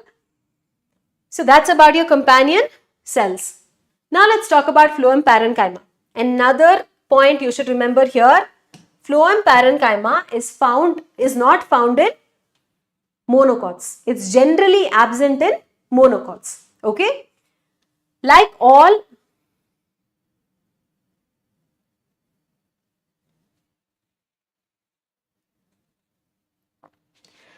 parenchyma, it will be living, it will have a prominent nucleus, it will have a dense cytoplasm, cell wall is thin and cellulosic. Whatever characters you write for parenchyma, you should remember for this as well. Like all neighboring cells, even here you can find plasmodesmatal connections. What is the function of parenchyma in phloem? It stores food material and some other substances like resins, latex and mucilage. These are points you should remember. Phloem parenchyma is absent in monocots. Let's recollect once more. Xylem vessels are absent in gymnosperms. Phloem sieve tube elements are absent in gymnosperms. Instead of that, what do we have? Sieve cells. In gymnosperms, companion cells are absent. What do we have instead? We have albuminous cells. In monocots, most monocots, phloem parenchyma is absent. Okay, so this is another thing that you should remember. Next, phloem fibers. Phloem fibers have an alternate name. They are also called bast fibers. Like all fibers, they are also made up of sclerenchyma. Here is an important point. Phloem fibers are generally absent in primary phloem. Similar to how we have primary xylem and secondary xylem, there's primary phloem and secondary phloem. Primary phloem is present in the plant since the beginning, secondary phloem develops later. In whatever primary phloem is present, over there you do not have phloem fibers. All of these are important points that you should remember. Okay? Generally absent in primary phloem, found in the secondary phloem. Like all fibers, they are elongated. Wow, I put like 100 stars. They are elongated, unbranched and have pointed needle-like apices. They are sclerenchyma, obviously their cell wall will be thick. They are sclerenchyma, obviously they are dead, so they lose their protoplasm at maturity. The fibers that we use commercially as jute, flax and hemp, I'm sure you know about it. Jute, though everyone will know, you have jute pouches and bags and saris and all of that, right? So that is basically our phloem fibers. Similar to how you had primary phloem, secondary phloem, you have similar to how you had primary xylem and secondary xylem, we have primary phloem and secondary phloem. In primary phloem, depending upon which developed first, which one developed later, you have protophlloem and metaphlloem. Protophlloem is first formed and metaphlloem is later formed. In protophlloem, you have sieve tubes that are narrow. In metaphlloem, you have sieve tubes that are broader. Is that clear? Class will end around 2 p.m.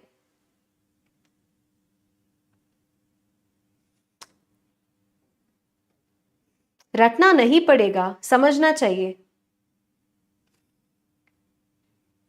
How can I remember everything? Shahil, I'll tell you what it is. When I was a student, I also used to find this chapter very difficult because there was a lot of things I had to remember.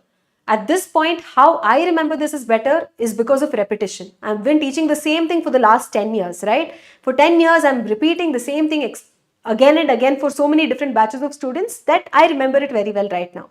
So if you have to remember very well, you have to do two things. You have to revise well and you have to recollect very well. Thank you. Heart Hacker, what is your real name?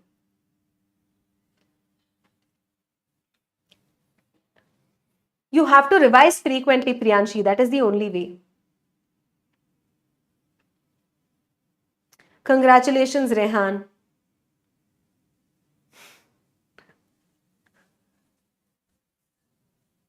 Okay, now I have a couple of questions lined up. Sony, I didn't ignore you at all.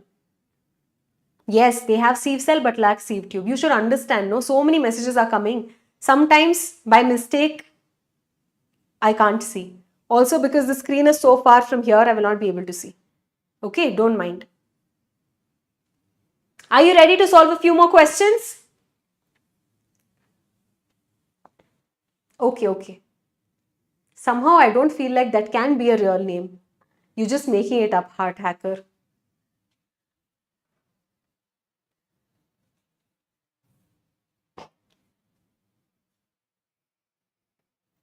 Okay. Here is our first question. The chief water conducting elements of xylem in gymnosperms are tracheids, vessels, fibers, transfusion tissue. Okay, fine. Most of you all have answered this as A. The correct answer to this question is option A. Rehan has answered in under 4 seconds. And then Santosh, Zang. Should I call you like that? Would it be okay? Zang. Suresh, Akash, Priyanshi, Soni, Venkat Pushpa, Prashanti, Ayush. All of you have answered correctly. Congratulations. So the correct answer to this question, no explanation required, very direct, option A. Why not vessels? Because it's not even present in gymnosperms. If you're asked the same question in gymnosperms, what would be your correct answer? What would be your answer if the same question was asked for for angiosperms? In angiosperms, which is the major water conducting element?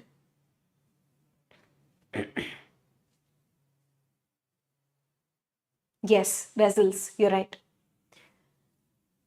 Okay, so here is our next question. See, right now, why I feel like you can answer this correctly is because we just studied about it. In your NEET exam, it's going to come in between many other questions from many different chapters, so you may not remember. Especially in this chapter, you have to read the questions very carefully. Frequently, we see how many statement-based questions are asked from this chapter, right? So you should have complete focus and read the question correctly, try to recollect and answer well. Companion cells are closely associated with trichomes, guard cells, sieve elements, vessel elements. The correct answer to this question is option C.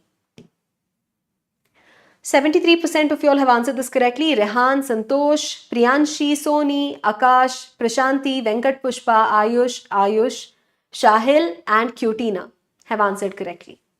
Okay? So the correct answer to this question is sieve elements. Would you have answered this question if I asked this from the end of the class? Would you remember how companion cells are associated with sieve elements and not any other types of cells? Did you answer correctly just because we had finished this concept just now?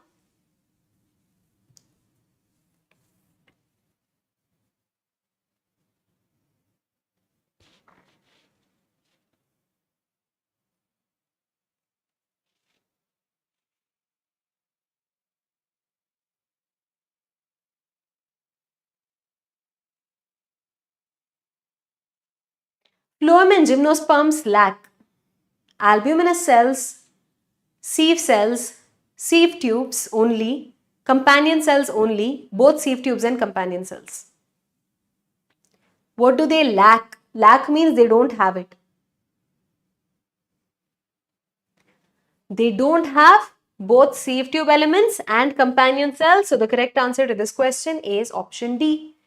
Soni has answered in under 9 seconds. Venkata Pushpa, Heart Hacker, only 3 of you all have answered correctly. Where is the confusion? What did you think is the other answer?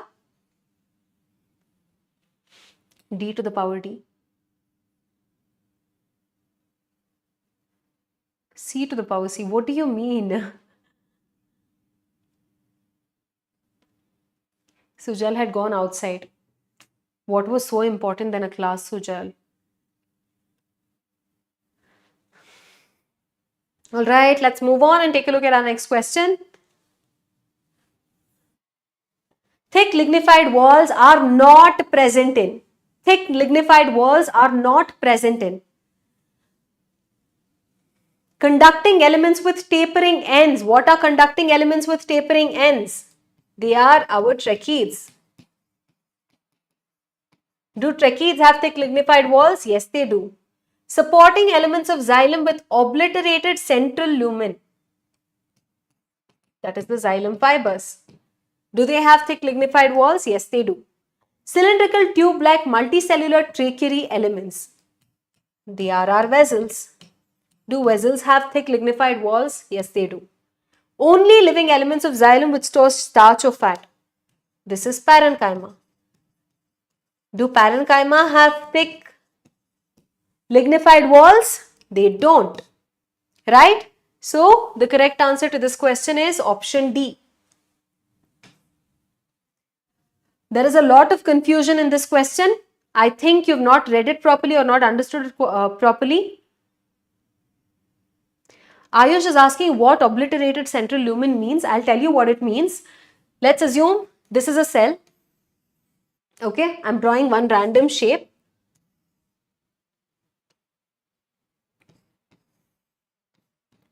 Let's assume this is the cell. This cell was living initially. It had a nucleus, it had the cytoplasm and all the organelles. but its function, its final function, it's like a soldier, is to protect or provide support to the plant. Okay. So what happens is, in order to provide protection, it will develop a very thick wall. Now, if the wall has to form for this cell, newer wall elements have to be formed, newer layers of the wall have to be formed. From outside, something cannot come and form a wall over it. The cytoplasm that is present inside, the living material that is present inside, will start synthesizing lignin in large quantities, and from the inside, the wall will start becoming thicker and thicker and thicker. More and more lignin will start getting deposited on the inner side of the wall, and it will become thicker and thicker, so thick to the point that the inner space itself is completely obliterated. It's almost, there never existed any space inside. So that is called obliterated central lumen. Initially there was a lumen inside, there was space inside, but right now because the cell wall is becoming so thick, the space is almost gone. That is obliterated central lumen. Have you understood now? Yeah, Rehan, there's something called a charger, no? You should use that. But I wanted you to stay till the end. See what you can do. Can you watch it on some other phone in your house?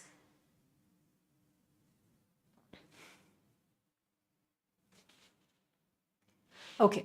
So I hope this is clear. Is there any doubt in this question? Anyone?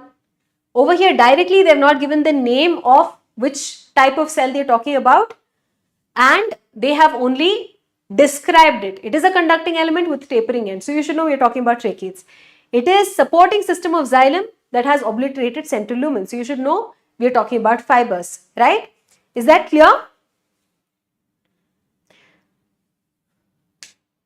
Okay. Now let's move on to our next question. In trees, the death of protoplasm is essential for a vital function. Death of cytoplasm is essential for a vital function. What is it?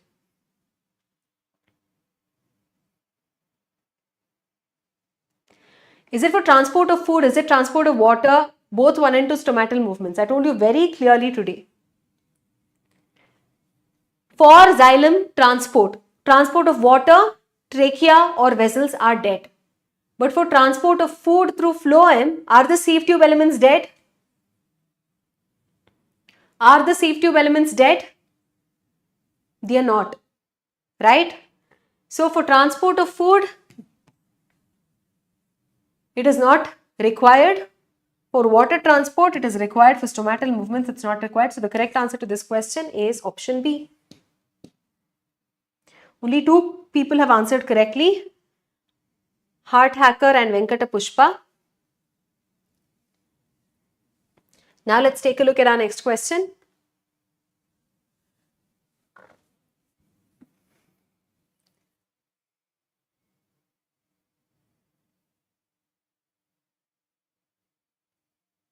Okay, all Androids are uniting in the chat box.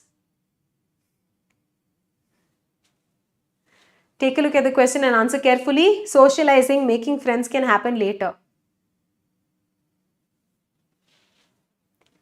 Find set of cells connected by pit fields between their common longitudinal walls. I drew it and I showed it to you. Companion cells and phloem fibers, companion cell and sieve tube element, sieve cell, albuminous cell, sieve tube, phloem fiber. The correct answer to this question is option B. Hopefully most of you, okay. I expected like 100% correct answer for this question. Unfortunately, some of you have answered it incorrectly. What was the doubt?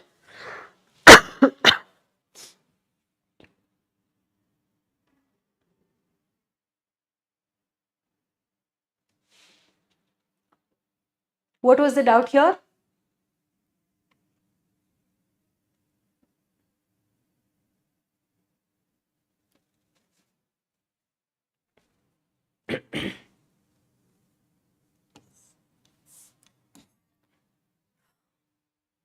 Let's move on and take a look at our next question. Which of the following functions is not performed by xylem? Which is not performed by xylem? Help in the storage of food, provide mechanical strength, conduction of water and minerals, transportation of food to all parts of the plant.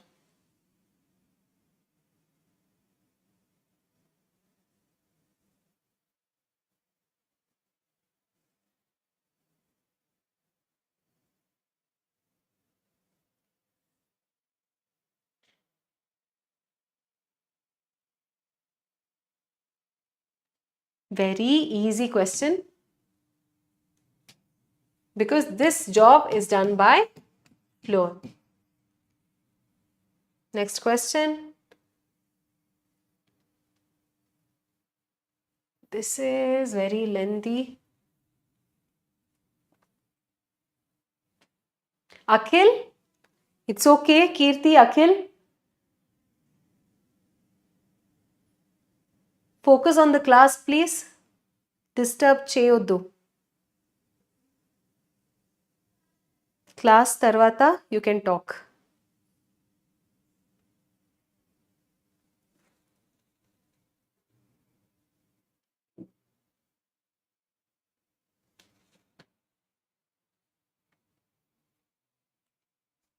Companion cells, do they help in maintaining pressure gradient in sieve tubes? Yes. Collenchyma is present as patches below monocot stem, not below monocot stem, it's present below dicot stem. Fibers are elongated cells of plants which generally occur in group. Yes, that's true. Phloem parenchyma is absent in most monocots. Sieve tube elements. Peripheral cytoplasm with large central vacuole and a prominent nucleus. Sieve tube elements don't have a nucleus, they lack a nucleus. So A, C and D are correct. The correct answer to this question is option A. All of you have answered correctly and it's only one person, Kirti only. What are the rest of you all doing? Why are you not answering? Is there any doubt you have in this question? Companion cells are found in phloem. They help in maintenance. Collenchyma, it's wrong because it's present below. Epidermis of dicot stem. Fibers are elongated cells. This is true. Phloem parenchyma, you don't see it in most monocots. That is also true. Sieve tube elements don't have a nucleus, so that is false. Correct is A, C and D. So correct answer is option A. Okay. Priyanshi, you got confused. Is there any way I can help? Do you have any doubts here?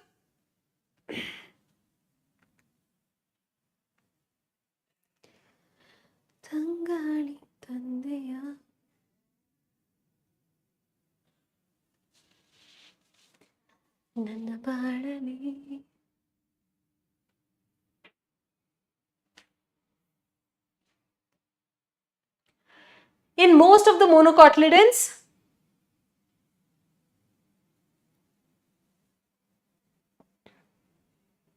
companion cells are non-nucleated. Phloem parenchyma is absent. The cell wall of phloem fibers is thin. Vessels are absent.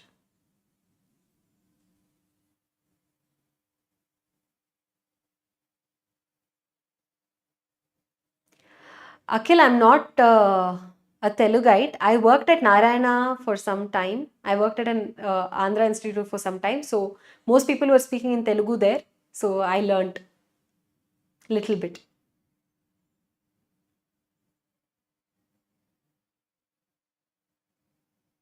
Okay. All of you have answered correctly? Yes.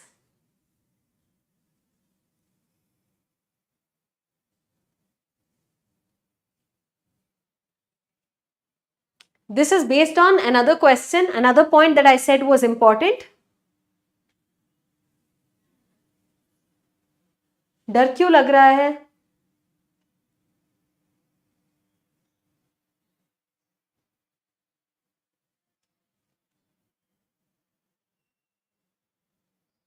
Sclerenchyma fibers are absent in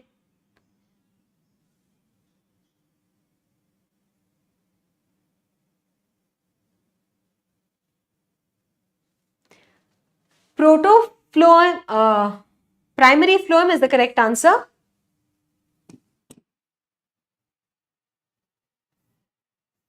Venkatapushpa, Umar, Kirti, Priyanshi, Suresh, Akash, Lakshman, Santosh, Akhil, all of you have answered correctly. Here is our next question. Are you finding these questions helpful? Which of the following statements is incorrect?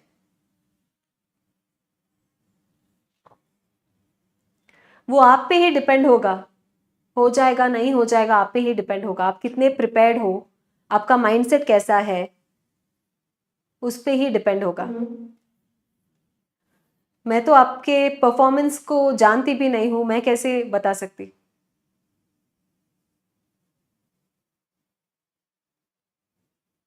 क्या लगता है आपको, होगा या नहीं होगा? 25 lakh students register किए हैं, उसमें से BDS MBBS दोनों सीट्स कंबाइन करके कुछ 1 लाख से कुछ थोड़ा ज़्यादा मेडिकल सीट्स है पूरे इंडिया में। आपका प्रिपरेशन कैसा है?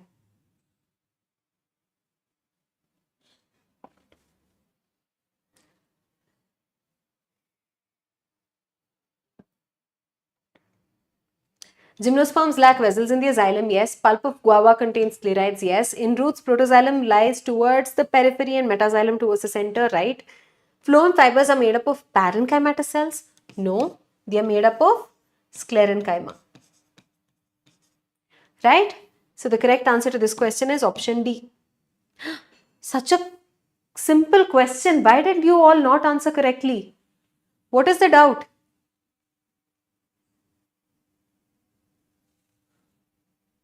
Pulp of guava contains sclerites. No, why are you getting confused there? There is no point for confusion.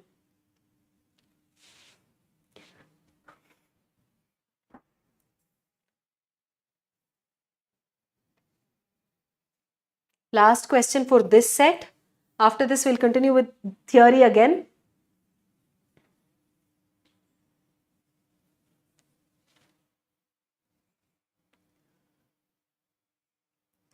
आपका प्रिपरेशन जितना इम्पॉर्टेंट होता है एक कॉम्पिटिटिव एग्जाम के लिए या किसी भी एग्जाम के लिए लाइफ में, आपका माइंडसेट भी उतना ही इम्पॉर्टेंट है। मैं एक एग्जाम्पल दे सकती हूँ। You consider a seed, 2 seeds you have taken from the same plant. आप एक सीड को एक पॉट में सो कर दीजिए जहां पे मिनरल्स न्यूट्रिएंट सब बहुत अच्छा है। एक और सीड को कुछ दूसरे पॉट पे you so it inside, there you can see in that pot, let's say there are not enough nutrients, there are not enough water. Seed तो दोनों एक ही है, लेकिन सॉइल का क्वालिटी भी मैटर करता है। वैसे ही your preparation, may be your preparation is very good from the last 3 years you're preparing, लेकिन आपका माइंडसेट सही नहीं है। Mindset is like your soil, soil में न्यूट्रिएंट्स नहीं है, सॉइल फर्टाइल ही नहीं है, तो कितना भी अच्छे क्वालिटी का सीड आप सो किए तो भी वो ग्रो नहीं हो सकता है ना। तो आपको एक विनर का माइंडसेट होना चाहिए। इतना कोशिश किया है, 3 साल से पढ़ रही हूं तो हो ही जाएगा, वैसे हो आपका माइंडसेट होना चाहिए। हर किसी से नहीं पूछना है क्या होगा नहीं होगा। आपको अगर लगता है कि कंफ्यूजन है कुछ कॉन्सेप्ट्स में, कॉन्फिडेंस नहीं आ रहा है, तो जाके रिवाइज कीजिए, टाइम वेस्ट मत कीजिए। ठीक है? Have you understood? Don't worry if you struggled for 3 years and prepared, obviously at the right time in the exam you will remember.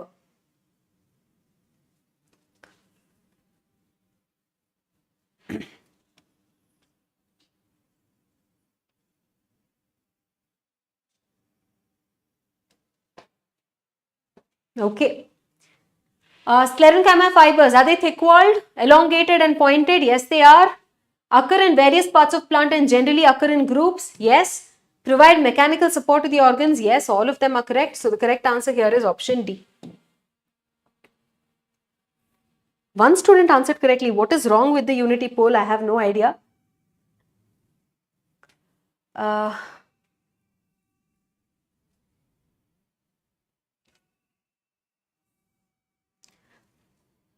I'll just drink some water and come back in like 2 minutes, okay? Don't create one drama in the chat box and surprise me. I'll come in 2 minutes.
Akhil, she doesn't use Insta. You should also not use.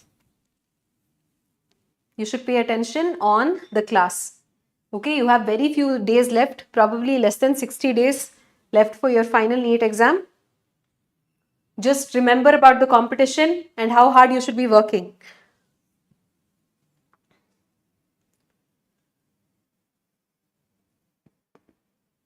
Hi Savan, good afternoon. Alright, so we have finished discussing about the tissues so far. We started off with plant tissues, different types. First, you have, we classified plant tissues based on whether it has the ability to divide or not. If it has the ability to divide, it is meristematic tissue. If it does not have the ability to divide, it's permanent tissue. Meristematic tissue we classified based on their location, apical, intercalary, lateral. Then we classified meristem based on origin also, primary meristem, secondary meristem. We discussed all of that. Then we came on to permanent tissues. In permanent tissue, you have cells that have lost the ability to divide and they've become specialized. Depending upon whether there is one type of cell or more than one type of cell in a tissue, we categorize that as simple permanent and complex permanent. In simple permanent, you have parenchyma, collenchyma, sclerenchyma. In sclerenchyma, you have fibers and sclerites. In complex permanent tissue, you have xylem and phloem.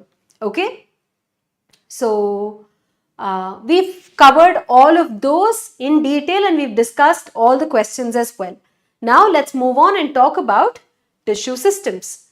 So, what are tissue systems? Tissue systems are of three types. You have epidermal tissue system, ground tissue system and vascular tissue system.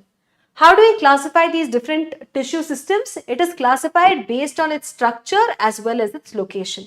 Similar to how in animals we have epidermal tissue, connective tissue and nervous tissue, muscular tissue, all of that. Even in plants you have different types of tissue systems. Similar to how epithelial tissue covers our external surfaces and lines the internal surfaces, even in plants the outer surface is like your epithelial tissue, that is called the epidermal tissue. Vascular tissue is like your blood vessels that transport substances across different parts of the body. In vascular tissue, you have the conducting elements, xylem and phloem, that are present inside. In between the epidermal, outermost epidermal tissue and the central vascular tissue, whatever comes in between is our ground tissue. Ground tissue is like our connective tissue, right? Connective tissue connects everything, every other tissue in your body, right? Prashanti, you hungry?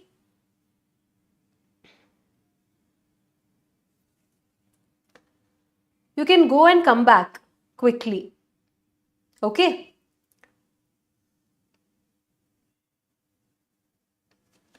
All right. Let's talk about tissue systems. This should not take a lot of time. First, let's talk about epidermal tissue. Like I already mentioned, epidermal tissue is the outermost part of the plant, outermost layer that you find in the plant. In the root, in the stem, in the leaf, every part of the plant, the outermost layer is our epidermis. Okay, so it is outermost covering of the whole plant body. What do we have in the epidermis? In the epidermis, you have obviously epidermal cells. In the epidermis, we find stomata. In the epidermis, we also find certain appendages in the form of trichomes and hair. More about it we'll learn in detail.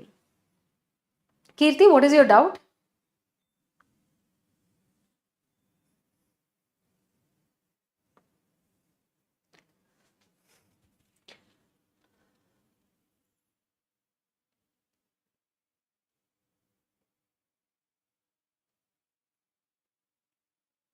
Please focus on the class. Do not get distracted. You've been doing great so far. Do not get distracted with other people's chat.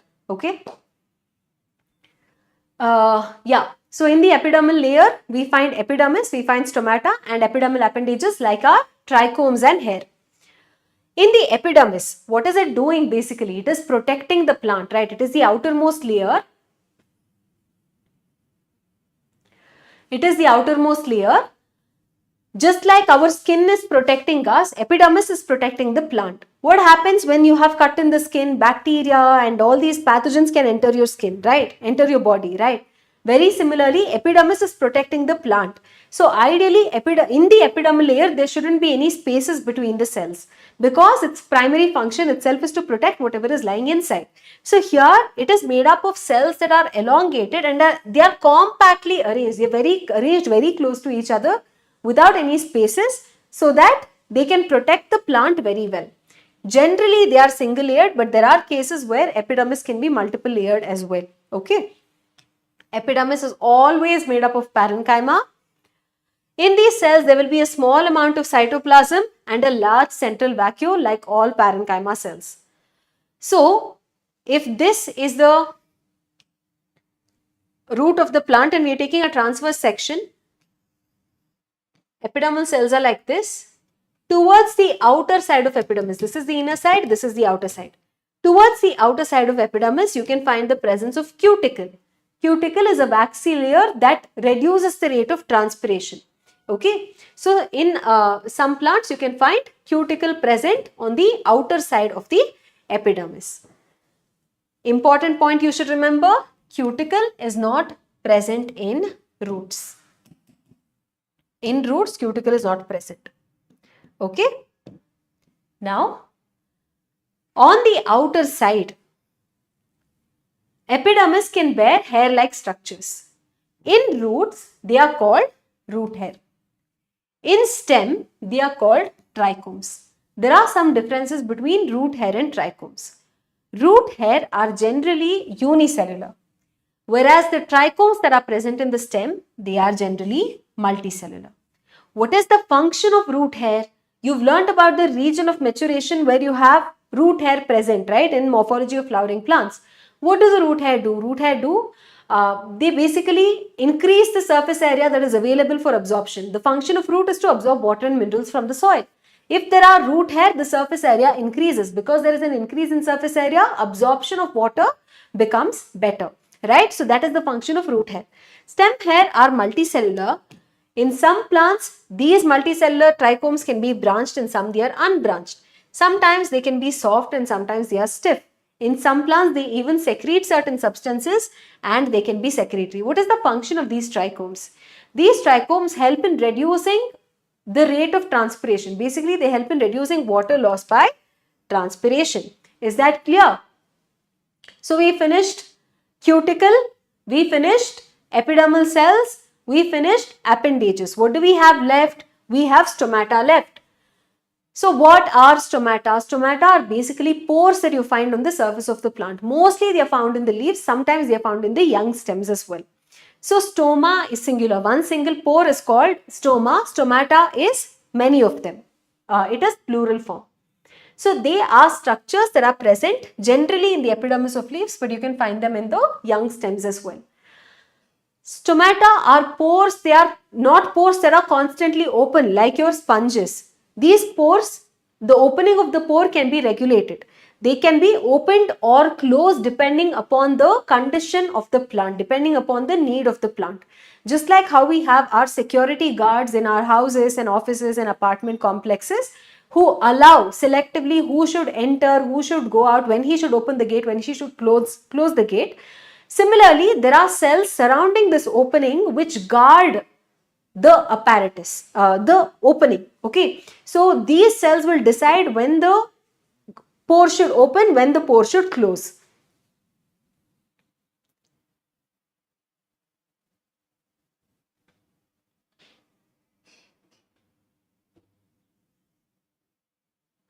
Ayush, I'll tell you that when we come to the leaves, the reason is because this is more exposed to the sunlight, right? If it's more exposed to sun, then temperature will be more, heat will be more, transpiration will be more. If it is present more at the bottom, it is not as exposed, that's why. Savan, my name is Shalini.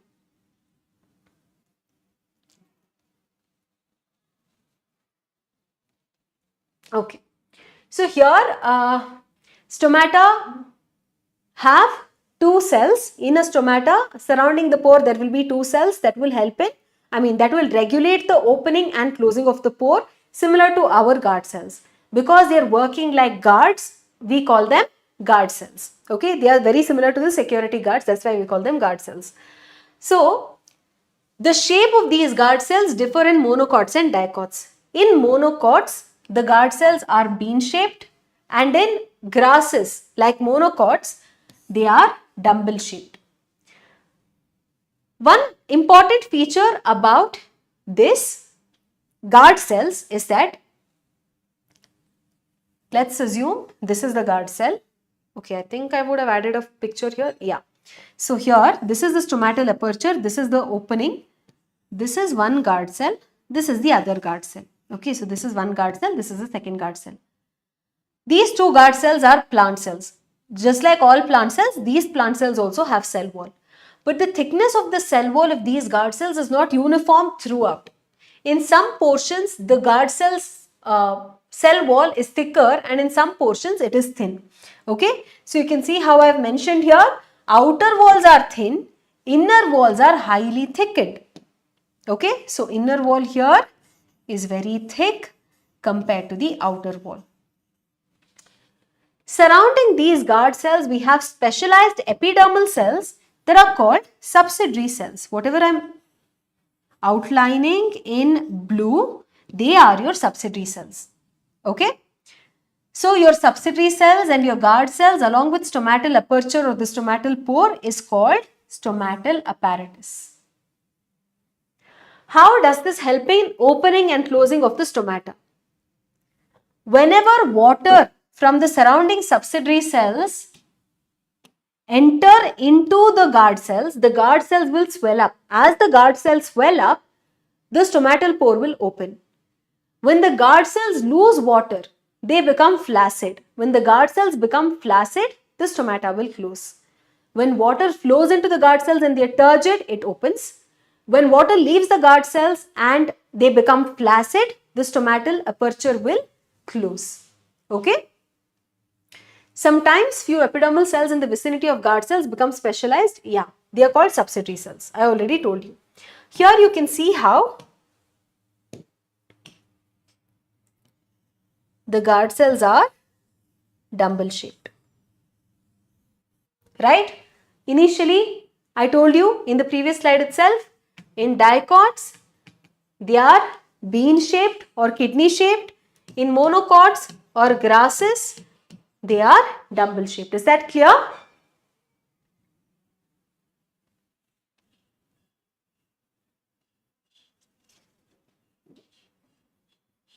Is that clear, everyone?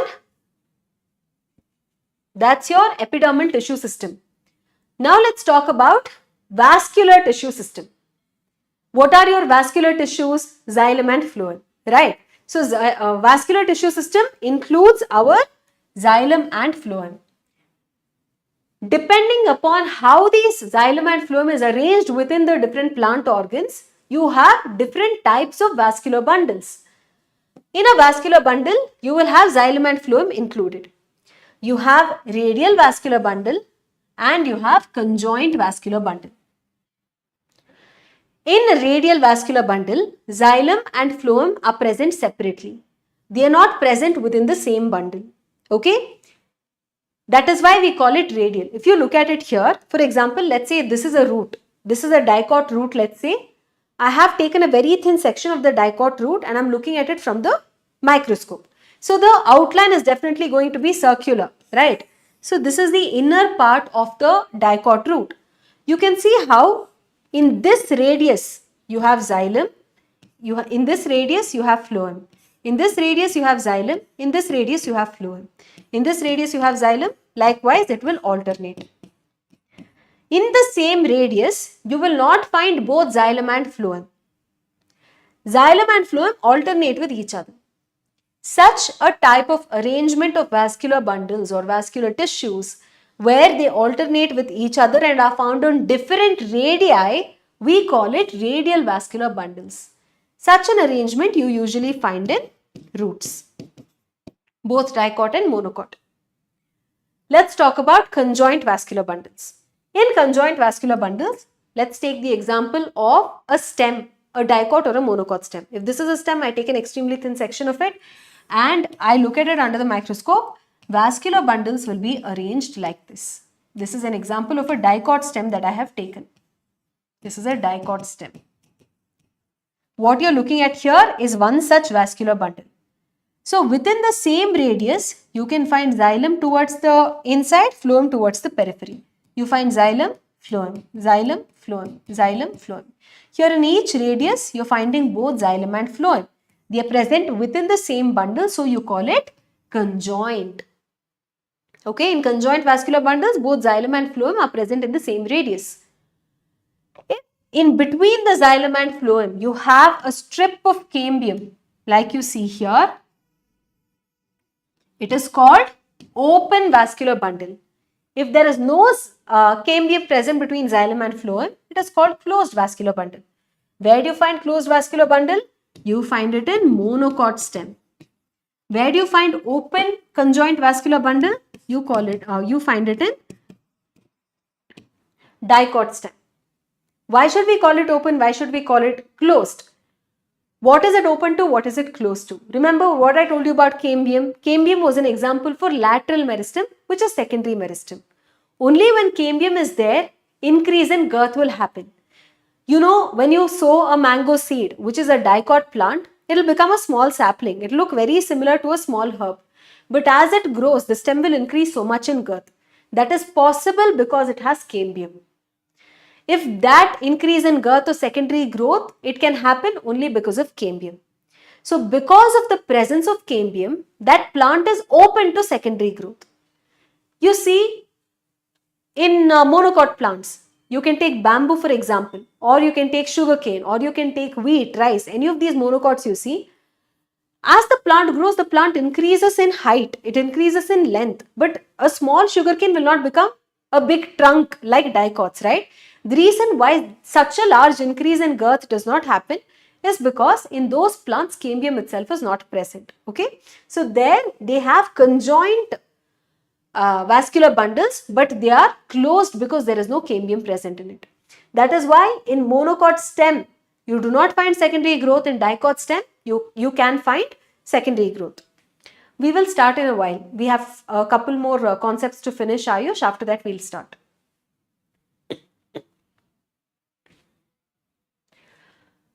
Oh, we are starting already. This is just the questions based on the vascular. Wait. I think I missed something. Yeah.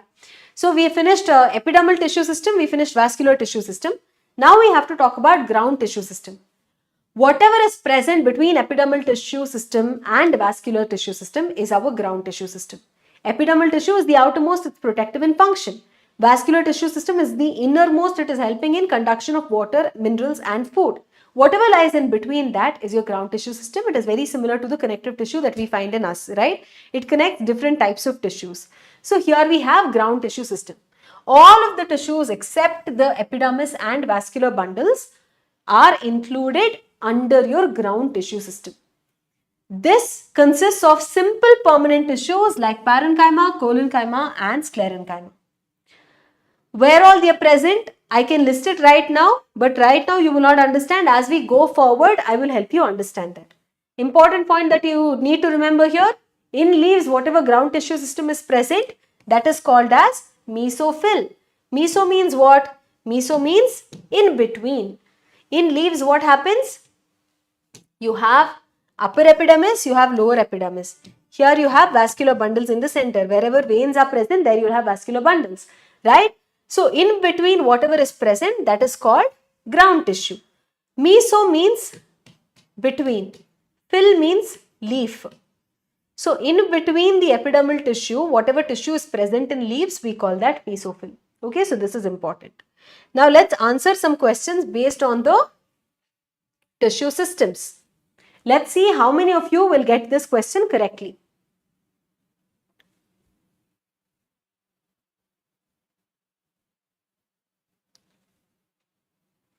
Some vascular bundles are open, described as open because it possesses conjunctive tissue between xylem and phloem. They are not surrounded by pericycle. They are surrounded by pericycle but not endodermis. They are capable of producing secondary xylem and phloem. The correct answer to this question, like most of you have answered, is option D. I hope there is no doubt in this question. Yes, every one of you have answered correctly. Only 5 students have attempted. Let's see. Here is our next question. Ground tissue includes all tissues internal to endodermis, all tissues external to endodermis, all tissues except epidermis and vascular bundles, epidermis and cortex. The correct answer is option C, all of the tissues except epidermis and vascular bundles. Right? Epidermis is in the epidermal tissue system, vascular bundles are in the vascular tissue system. Except for that, all other tissues are your ground tissue systems. The correct answer here is option C. Most of you have answered this correctly. Right. So, next. Specialized epidermal cells surrounding the guard cells are called lenticels, complementary cells, subsidiary cells, bulliform cells. Lenticels, complementary cells, subsidiary cells and bulliform cells. What is the correct answer? They are called subsidiary cells. Only 60% of you all have answered correctly. Next. This you may not be able to answer now. Let's take this question. Trichomes in the shoot system. They are usually multicellular. They are always unbranched. They are endogenous in origin. They do not help in preventing water loss. What is correct?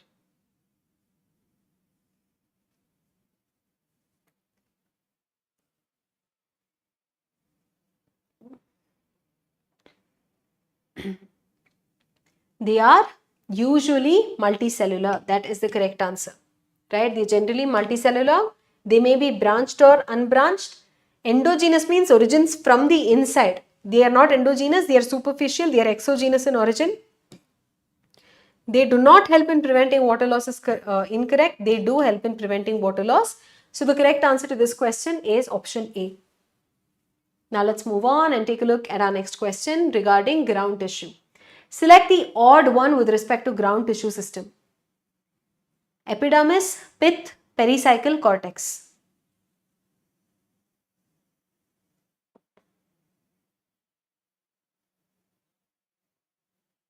What is the correct answer?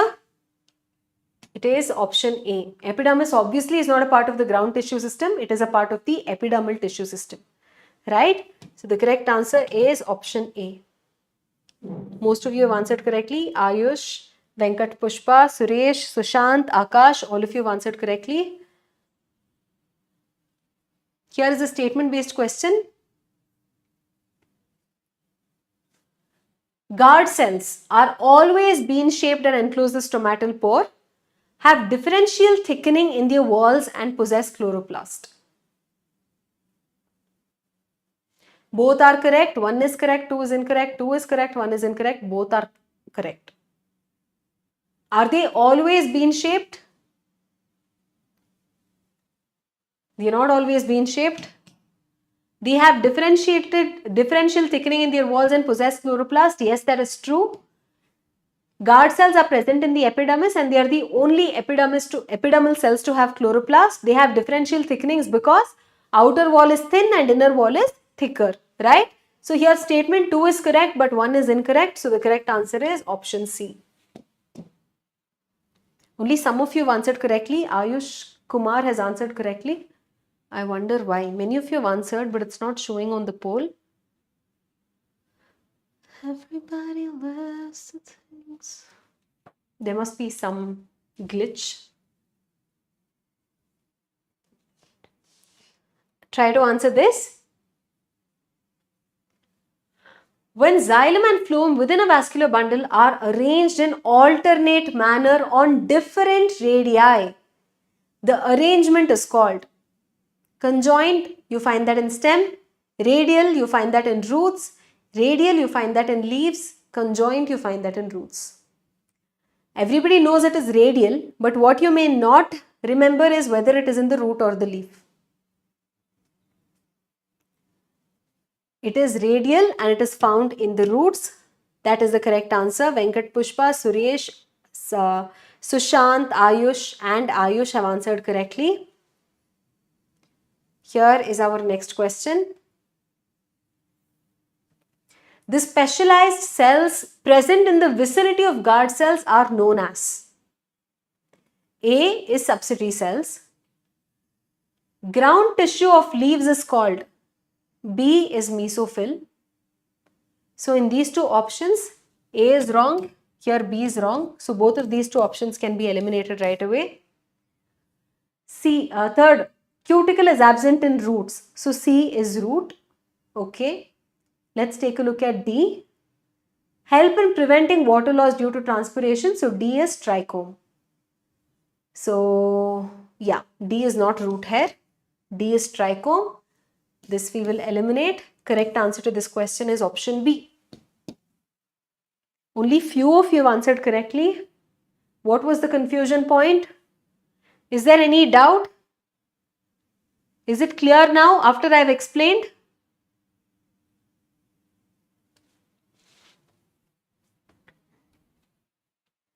So the correct answer to this question is option B. We just finished this. Ground tissue of leaves is called mesophyll tissue. We just finished this, so I will not waste my time on this question again. Still, I have to move it elsewhere because over here we are not discussing this. Let's see. I'll come back to this later. What is wrong about trichomes? What is not true about trichomes? They may be secretory in some plants. Yes. Mainly help in preventing water loss due to transpiration. Yes. They are usually multicellular. Yes. They help in gaseous exchange. No, they don't help in gaseous exchange. Stomata help in gaseous exchange.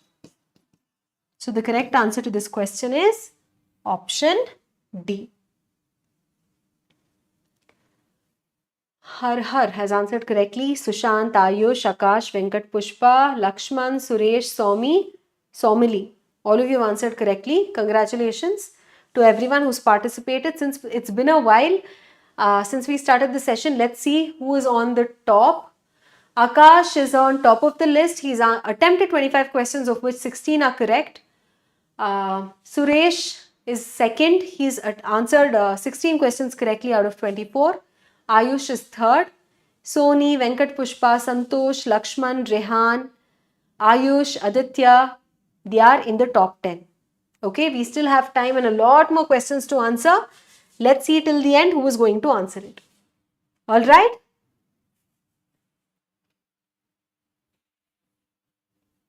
Your name is Hasna. Nice. Let's move on. We have the last part of this chapter to finish, which is the anatomy of different plant parts. We are going to learn about the anatomy of the root, of the first root, then stem, then leaves. In root, you have monocot root, dicot root. In leaf, we have, in stem, we have dicot stem, monocot stem, and in leaf, dicot leaf, monocot leaf. We have to study the internal structure of all of this. Probably after about 20 minutes, Ayush. Sushant, secondary growth is deleted from your NEET 24 syllabus.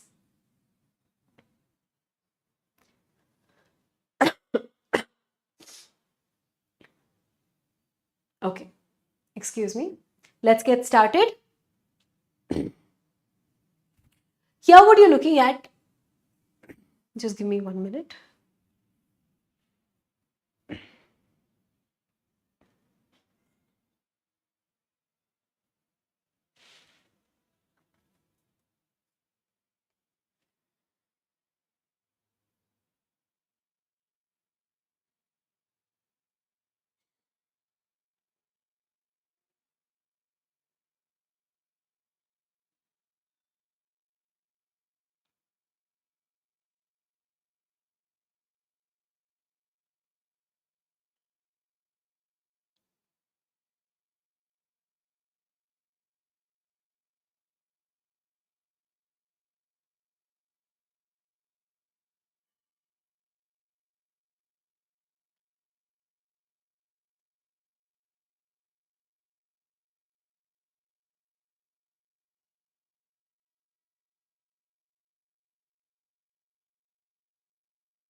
Alright, let's move on. We will start with the root. Alright. So, if this is a dicot root, if we have to understand about what are the different types of tissues present inside it, how are they arranged, how are they located, we need to take a section of it and look at its inside, right? So what do? We take a very thin slice of a dicot root, we keep it on a slide, keep it under the microscope and look at it. So if a root is cylindrical, then the section is going to be circular. We're going to get a section like this, right? So here you have the epidermal tissue, inside you will have the vascular bundle, xylem and phloem, and you'll have the general cortex. So what you're looking at here is like a pizza section of this. Just like how you have pizza slices, they've made one slice here. Okay, you're looking at this portion here. Whatever we study here, the same thing will be present here as well. Okay, so most students think, how did we get to this? We got to this diagram from this. This is a root, we are taking a section like this, putting it under the microscope, it's going to appear like this. We are taking one small section of that and enlarging it and studying. Okay. So this is a section of the dicot root. We will start learning about its different parts from outside to inside. Is cambium present only in dicot stem or even in dicot root, you're asking? In dicot stem it is present between the xylem and the phloem. In dicot root, in primary root it will not be present, it will develop later. Even in dicot roots also secondary growth will happen. Okay. So now, in most plant parts, epidermis is the outermost part, right? Outermost layer. Even in the roots, epidermis is the outermost layer. In roots, epidermis is also called as epiblemma. It is the outermost layer and it is called the epiblemma. Many cells in the epidermis will give out projections, will give out appendages towards the outside like this. These are nothing but your root hair, and we already know that its function is to increase the surface area and help in the absorption of water and minerals. In the epidermis, you can see how the cells are somewhat barrel shaped. They are very compactly arranged without any intercellular spaces, right? So this is epidermis of dicot root. Now let's see what lies under it. Under the epidermis, you can find cortex. Cortex will have many cells, several layers in thickness. All of these cells present in the cortex are parenchymatous in nature. Like all parenchyma cells, even here they are thin-walled cells that will contain some intercellular spaces. That is cortex. Next, let's talk about endodermis. The innermost layer of the cortex is called the endodermis, and in dicot root, endodermis is single layered. Similar to the epidermis, even in the endodermis, you can find parenchyma cells that are barrel shaped with no intercellular spaces. One very important thing that you should remember about endodermis of roots is the presence of Casparian strips. If you think of this as a cell, a cell will have many walls, right? In the tangential walls and in the radial walls, as well as in the tangential walls, there is a deposition of a water impervious substance which is called suberin. They are called your Casparian strips. Basically, they act as checkpoints in the root. The root is what is absorbing water and minerals, right? So anything and everything that enters inside the plant root should not go into the xylem and get transported. So at the endodermis, there is a checkpoint where the plant only takes in what it requires. Okay, so that happens at your Casparian strips. I repeat, if this is the endodermis, this is your endodermis cell layer, this is your radial wall, and this is your tangential wall. In these walls, you have deposition of suberin, that is called Casparian strips, and you find this only in roots. Questions based on Casparian strips have been asked very frequently. So you should know, where are Casparian strips present? Roots. Which part of the root exactly? In the endodermis. What is it made up of? Suberin. Where is suberin deposited? In the radial as well as the tangential walls. Namaste Science Geek. Hi Pranjal. Good afternoon. Is that clear? Now let's move on. and talk about the next layer. Inside the endodermis, we have the pericycle, right? So here you have the pericycle. The pericycle is not single layered, it is few layers in thickness. Pericycle also has parenchyma. But how is this parenchyma different from the parenchyma that you find in other places? Over here, whatever parenchyma is present, that has a thick wall.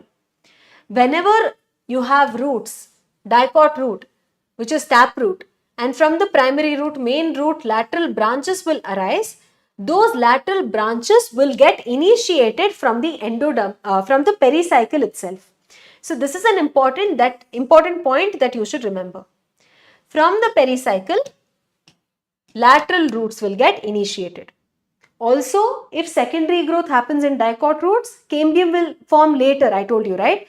So the cambium that forms later, that will also get initiated from the pericycle itself. Is that clear? That is about pericycle.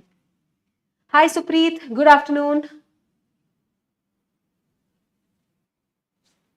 What exactly do you want me to explain about bundle arrangement in monocot? We've not yet gotten to that point.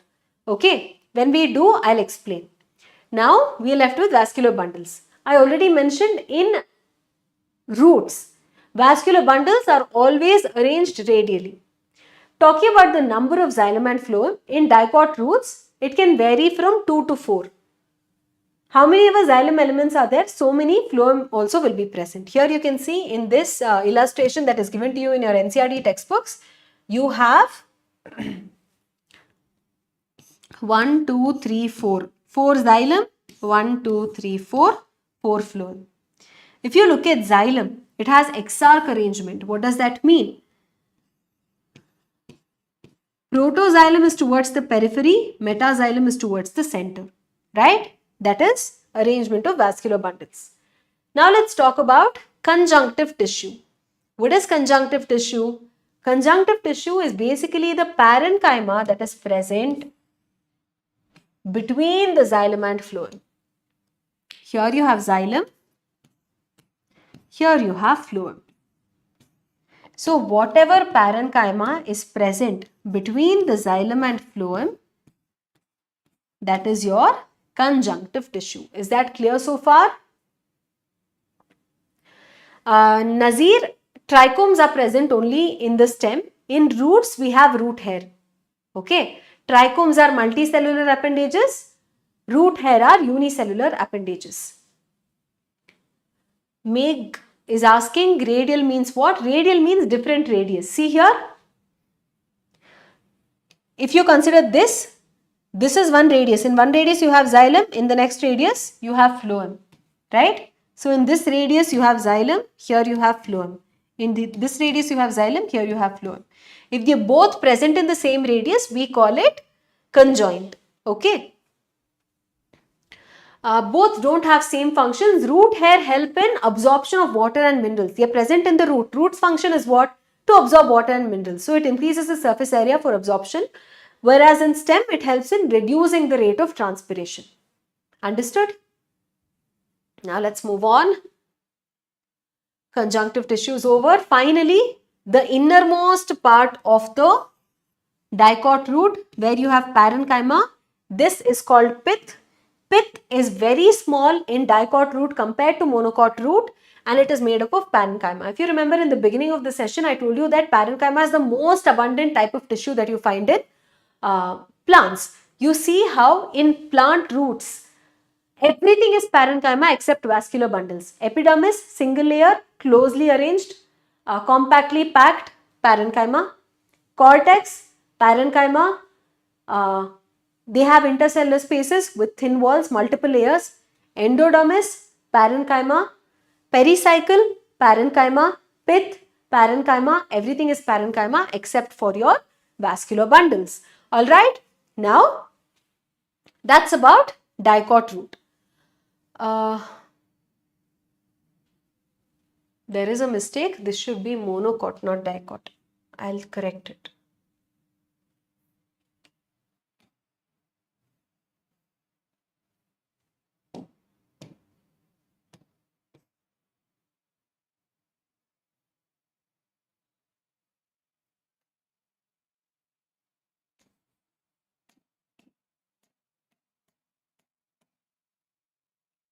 Okay, so this is monocot root section.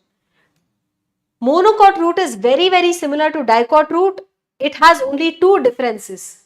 One difference is in the vascular bundle, another difference is in the pith. Arrangement of vascular bundle is the same. In dicot root also it is radial, in monocot root is also radial. The difference is in the number of vascular bundles. In dicot, I told you that it is between 2 and 4, but here it is more than 6. Okay, so that is one difference. More than 6 vascular bundles will be present. That is called polyarch. And pith. Here in monocot, we called it a small pith, inconspicuous, but in dicot it is a small inconspicuous pith, but in monocot the pith is very large and well developed. We call it conspicuous. Okay, so that is the difference between monocot and dicot root. This is not dicot root, this is dicot stem.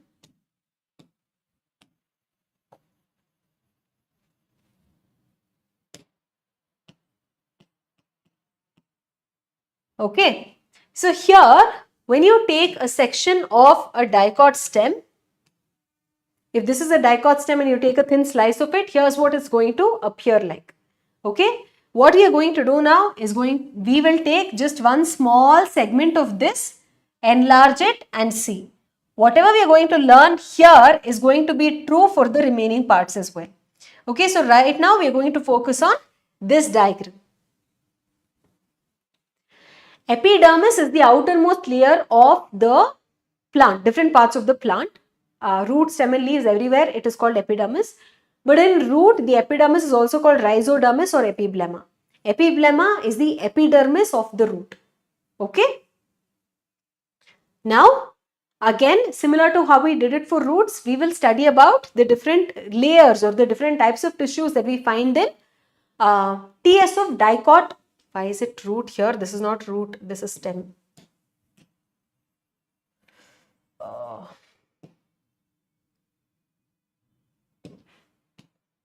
Never mind, I'll correct it later. Outermost layer is the epidermis. Stem is the, yes, it looks like watermelon seeds. In stem, because it's the aerial part of the plant, some stomata or lenticels will be present and water can get lost by transpiration.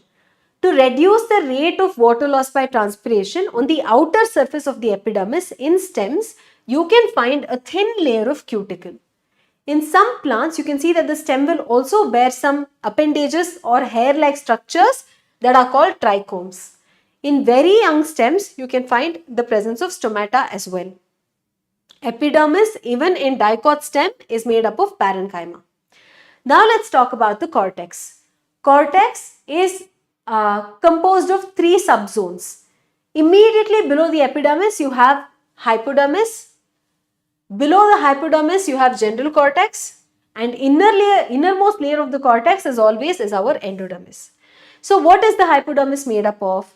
Remember in the beginning I told you that collenchyma is found only in dicots and is found in the stem, right? So where exactly in the stem is collenchyma found? It is found immediately below your epidermis.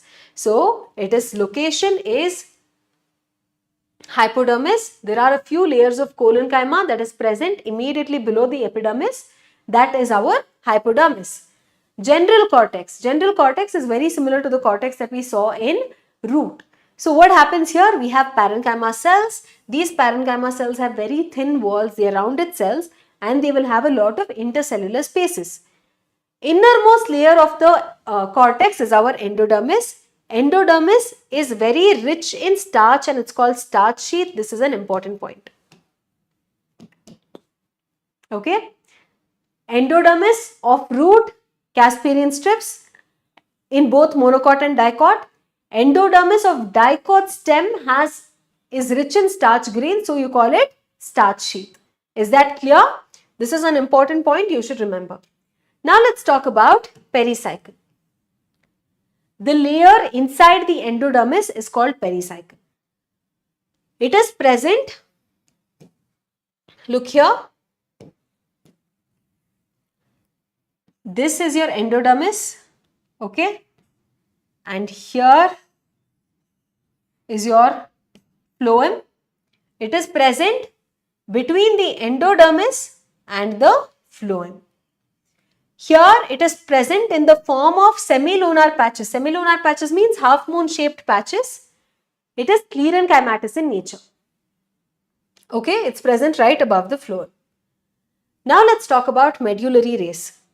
Remember how we saw if this is the dicot stem section, vascular bundles are present like this, arranged in the form of a ring. Right? So there is parenchyma tissue present in between these conjoint open vascular bundles. Just like how you draw sun rays, like radial lines you will draw, right? So here they will form ray-like parenchyma cells will be present in between the vascular bundles. They are known as medullary rays. They are radially placed parenchyma cells that are present in between your vascular bundles. So this is the medullary ray. In between the vascular bundles, whatever parenchyma is present, that is your medullary rays. Yes, you must skip secondary growth because it's not part of your syllabus for Neet 2024. Now let's talk about vascular bundles. Vascular bundles are conjoint. What does that mean? Both xylem and phloem are present in the same bundle. They are open. That means in between xylem and phloem, you have a strip of cambium. They are embark xylem. That means protoxylem is present towards the pith and metaxylem is present towards the periphery. That is why it is called embark. So this is how the vascular bundles are arranged in dicot stem. Finally, let's talk about the pith. Pith is the central portion in dicot stem. Here you can see that the pith is very well developed. It has parenchymatous cells and it has intercellular spaces, right? See, this is the pith, central region. The parenchyma between vascular bundles, that is your medullary rays. Is that clear? Is that clear, everyone? That's about our dicot stem. Now let's talk about monocot stem. When you take a very thin section of a monocot stem and look at it under the microscope, you can see skull-like things. Okay, it look like skulls. I'm sure you would have seen in your practical classes in school or college. So, all the vascular bundles are scattered within the cortex, within the ground tissue of monocot stem. We are going to focus on one portion like this, and here's what it's going to look like. So we will look at this diagram going forward. As always, we'll start from the outermost layer, which is the epidermis. Epidermis always is composed of parenchymatous tissue, and here epidermis is single layered. Immediately below the epidermis, we have a multi-layered hypodermis that is composed of sclerenchyma. Inside that, you have homogeneous ground tissue. You do not have differentiation of pith and endodermis, pericycle. We do not see any of that here. Ma'am, vascular bundle present only in dicot stem or dicot root? Vascular bundle is present everywhere, in stem, root, leaf, everywhere it is present. Vascular bundle, through vascular bundles only food and water gets transported, right? So everywhere, vascular bundles will be present. Nazir is saying students do tattoos on skull of skeleton. Like the whatever specimen you have of skeleton for learning about bones and all that, you drew a tattoo on it. That's wild. Next, ground tissue we have, that is parenchymatous. Okay, let's move on. How are the vascular bundles? Clearly we can see they are scattered, right? They are scattered, and surrounding each vascular bundle, here you have xylem and phloem, these are the vascular bundles. Surrounding vascular bundles, you will have a sheath of sclerenchyma cells that are called bundle sheath. They can be basically they are conjoined and closed. Why is it conjoined? Because within the same bundle you can find both xylem and phloem. Why is it closed? Because in between there is no cambium, right? So it is conjoined and closed. If you look at this, you can clearly see there is a difference in the size of vascular bundles. But in dicot stem, we didn't see such a difference. All of them were of similar size and they were arranged neatly in the form of a ring. But this looks like students in a class where there is no class teacher. Like all the, bossy big students have taken the center stage and they've pushed all the small students towards the corner, right? So you have in the center all large vascular bundles and towards the periphery you have smaller vascular bundles. That is how it is in monocot stem, right? So the peripheral ones are smaller and the central ones are larger. In the monocot stem, you can see water containing cavities present. Okay, so this is an important point that you should remember. So I'll put a star here. Phloem parenchyma is absent in monocot stem. We've already discussed this when we spoke about phloem, right? Yes, all the bullies.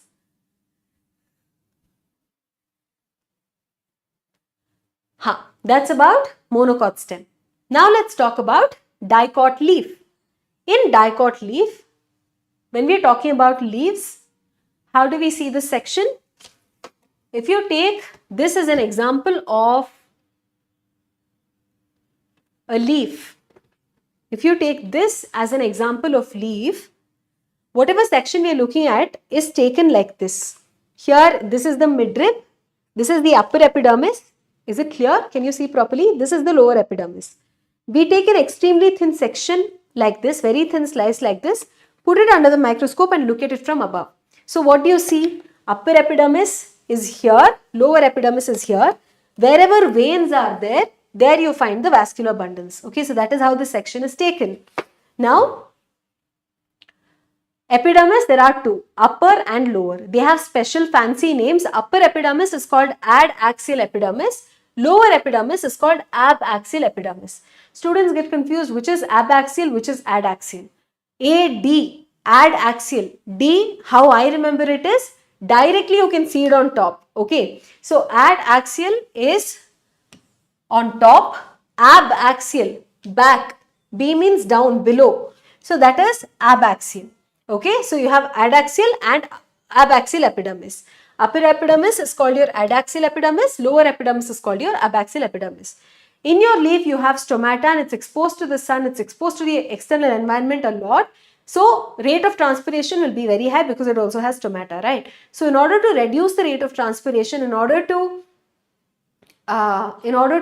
reduce water loss, cuticle will be present and it will be very conspicuous. A thick layer of cuticle will be present. Dicot leaf is also called dorsiventral leaf. Why do we call it dorsiventral leaf? What does that mean? Dorsiventral means upper surface is very different from lower surface. There are two reasons why the upper surface is very different from the lower surface. One moment, I'm not able to see the chat.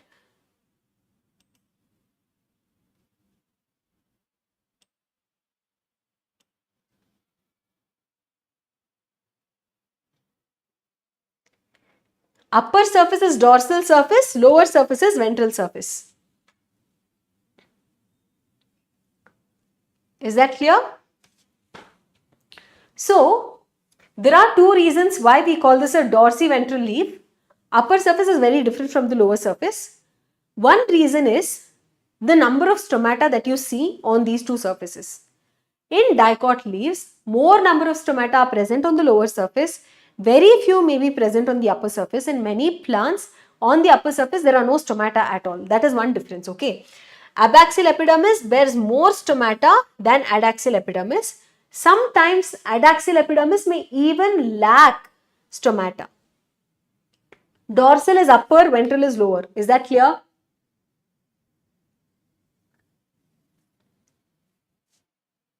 Next, about epidermis we've discussed. That is one difference in the surface.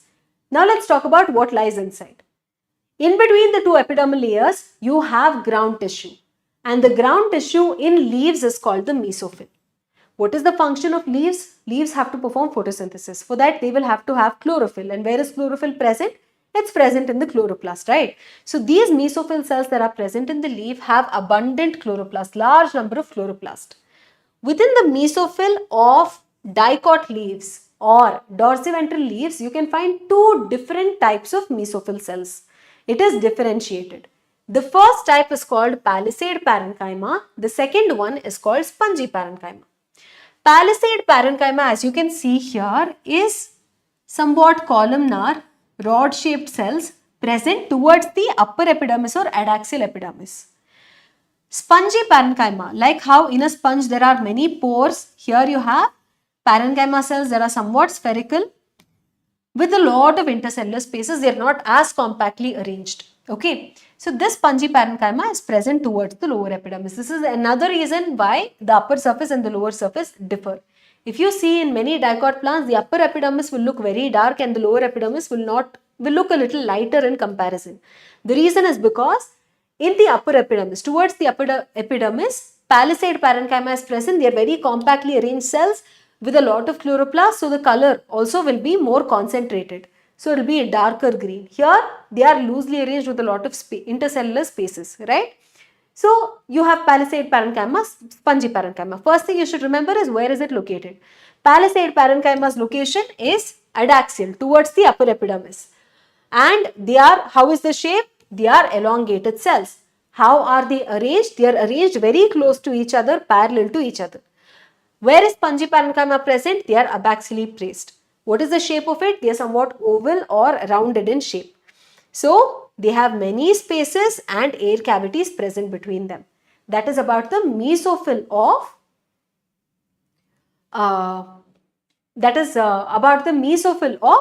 dicotyledonous leaf or dorsiventral leaf.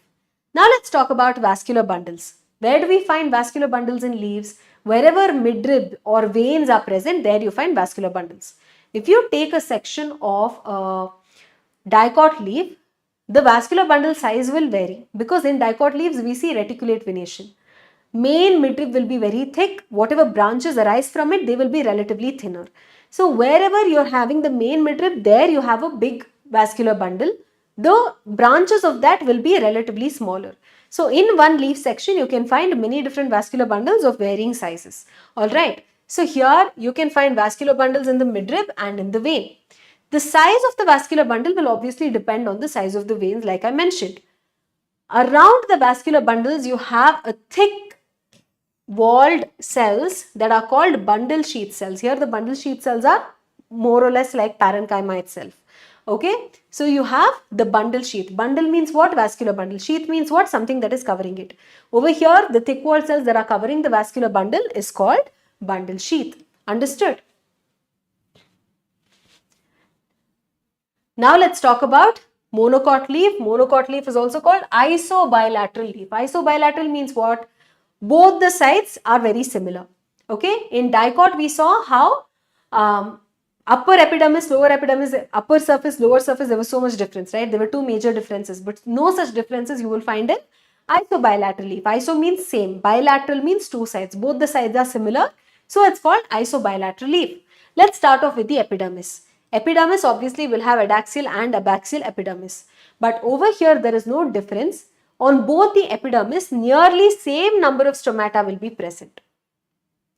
One important point about adaxial epidermis in monocots is the presence of a certain type of cells called bulliform cells.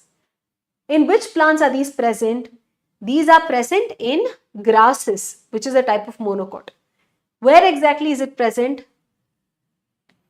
Along adaxial epidermal cells near the veins. Here is the vein. So here you can see this is one epidermal cell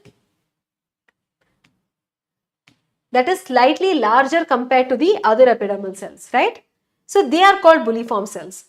These are modified epidermal cells. How exactly are these modified? They are larger in size compared to the others. They are colorless. Okay? So they are large, they are colorless and they are empty. What basically happens here? These cells function is to kind of reduce water loss by transpiration. Whenever temperature and the environmental conditions are favorable to for a lot of transpiration and water loss, the plant cannot survive, right? The plant is not getting sufficient water for photosynthesis because most of it is getting transpired. So what happens? The plant has to conserve water. In order to conserve water, plants do a lot of things. It has trichomes, it has cuticle. In monocots, you see that it has bulliform cells as well. So what happens here? These bulliform cells, when they lose water, the leaves will curl. When the leaves will roll inward or curl inward, the surface area that is exposed to the sun, to the external environment will reduce.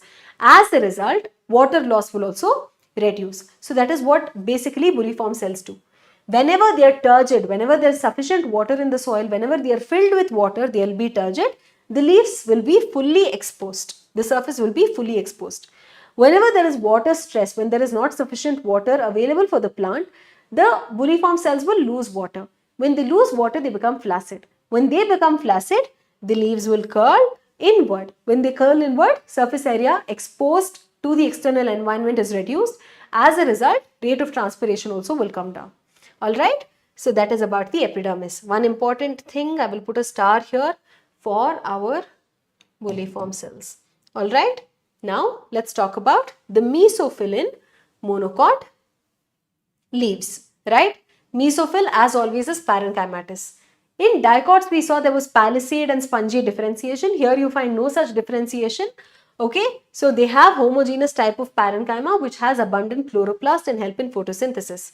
Obviously, mesophyll should contain chloroplast, only then photosynthesis can take place, right? Now, let's talk about vascular bundles. Here in monocots, we see parallel venation where the veins are almost similar in size. So, when you take a section of a monocot leaf, you do not find vascular bundles of varying sizes. They are pretty much the same size. Okay. So, nearly similar in size except the main veins. Alright. So, that is about the vascular bundles of monocot leaves. With this, we have finished the entire chapter. It is not necessarily a negative effect. If it's for a short duration that the water is not available for the plant, then the water has to be conserved. You may have seen sometimes when you go on vacations, you do not water your plants. If it's 1 or 2 days you come back, the leaves would have wilted. It would have fallen back. If you water the plant, in a few hours you can see that it will come back to normal, right? So that is what happens. If it's exposed to very harsh sunlight, very intense sunlight, then two things can happen. One thing, transpiration is happening at a very rapid rate and there's not sufficient water available for photosynthesis. And the pigments that are required for photosynthesis can get damaged because of the extreme intensity of light. When the pigments are damaged, photosynthesis will further drop. So that is not good for the plant, right? So for that moment, what can it do? It tries best to survive. So it will curl and prevent water loss by transpiration. As and when water is available, it will get back to its normal form. Okay. Thank you so much, Prashanti. I'm glad you found it helpful. It means so much. Thank you. Thank you. Yes. Let's start off with the questions. Here is your first question. Stem of barley shows.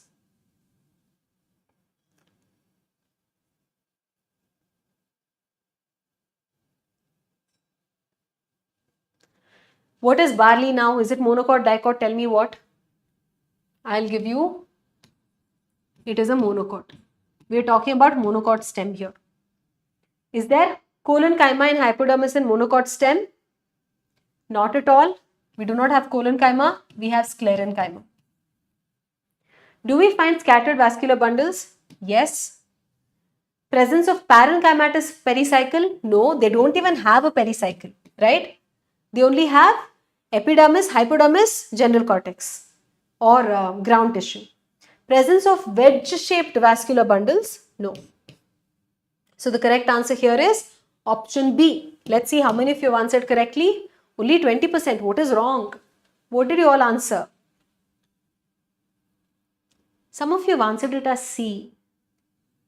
I wonder why. This can be a little confusing. You need revision. Okay. Thank you, Venkat Pushpa. Now, let's take our next question. Conjoint, both of them together. Collateral, endark, protoxylem inside. Closed vascular bundles, where do you find? They are present in the same radius, but there is no cambium. conjoint, collateral, endark, closed vascular bundles. In monocot root, it is not conjoint, it is radial. In dicot root, it is radial. In roots, it's always radial. So remember that we can eliminate both of these options. If it is closed, that means there is no cambium. In dicot, it is open. It is not closed. So the correct answer here is monocot stem. 50% of you all have answered correctly. Ayush is back. Shahil is back. So Ayush, Shahil and Ayush Kumar have answered the question correctly. Let's take a look at our next question. I have a lot of questions lined up. Read the following statements with respect to pericycle and choose suitable option. You read it yourself.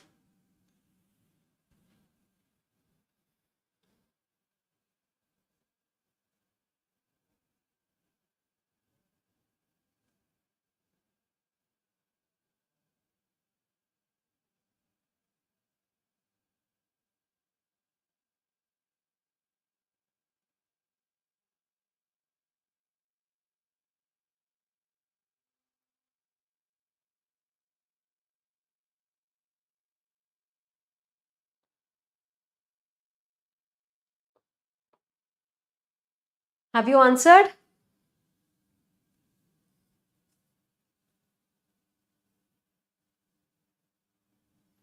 Many of you are saying B. Sushant said C. Vivek said D. Let's see. It is the outermost portion of the stele that may be parenchymatous or sclerenchymatous. Yes. It is absent in monocot stem. Yes. It is always single layered. No. So A.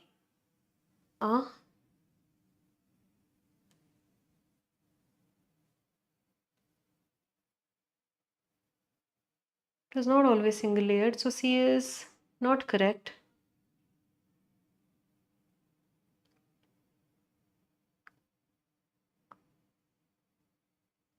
What is the correct answer? This is faulty, no? We don't have any correct answer here.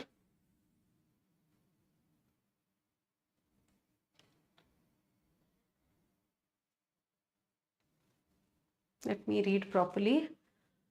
It's not always single layered. So obviously C is not correct. It's absent in monocot stems. Yes, B is correct. It is the outermost portion of the stele. Yes, it can be parenchymatous. Both A and B are correct.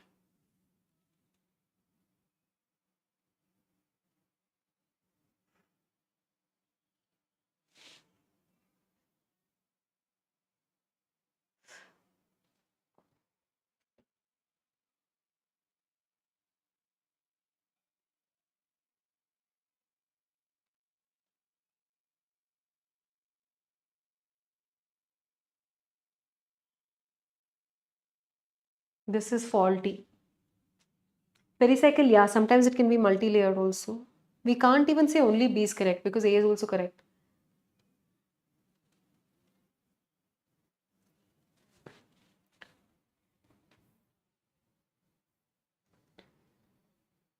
I'll just randomly put this, but this is wrong. Okay. Next question.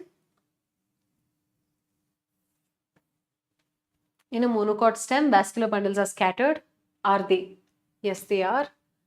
Hypodermis is sclerenchymatous. Yes.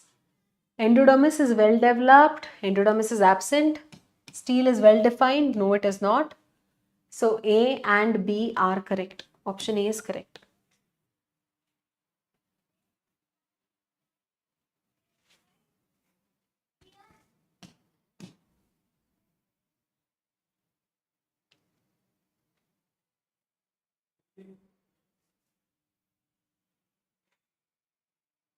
%100% of you all have answered correctly. Great. Next question. The features of monocot leaves are monocot leaf, that is your isobilateral leaf. Mesophyll is not differentiated. Yes, it's not. Vascular bundles are conjoint and closed. Vascular bundles are conjoint and closed. Yes. Stomata are present on both surfaces. Yes. So what is the correct answer here? The correct answer to this question is option C. I mean option D. Only Suresh has answered it correctly. But I see some other people also answered it.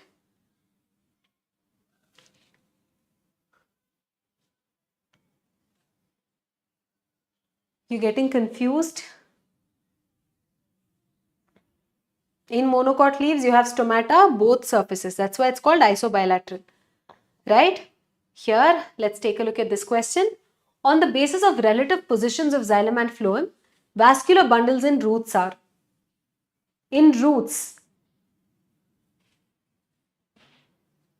for poll, I think you should register in that unity thing, but as long as you're answering here and you have an idea of how many you're getting correct or wrong, it's fine.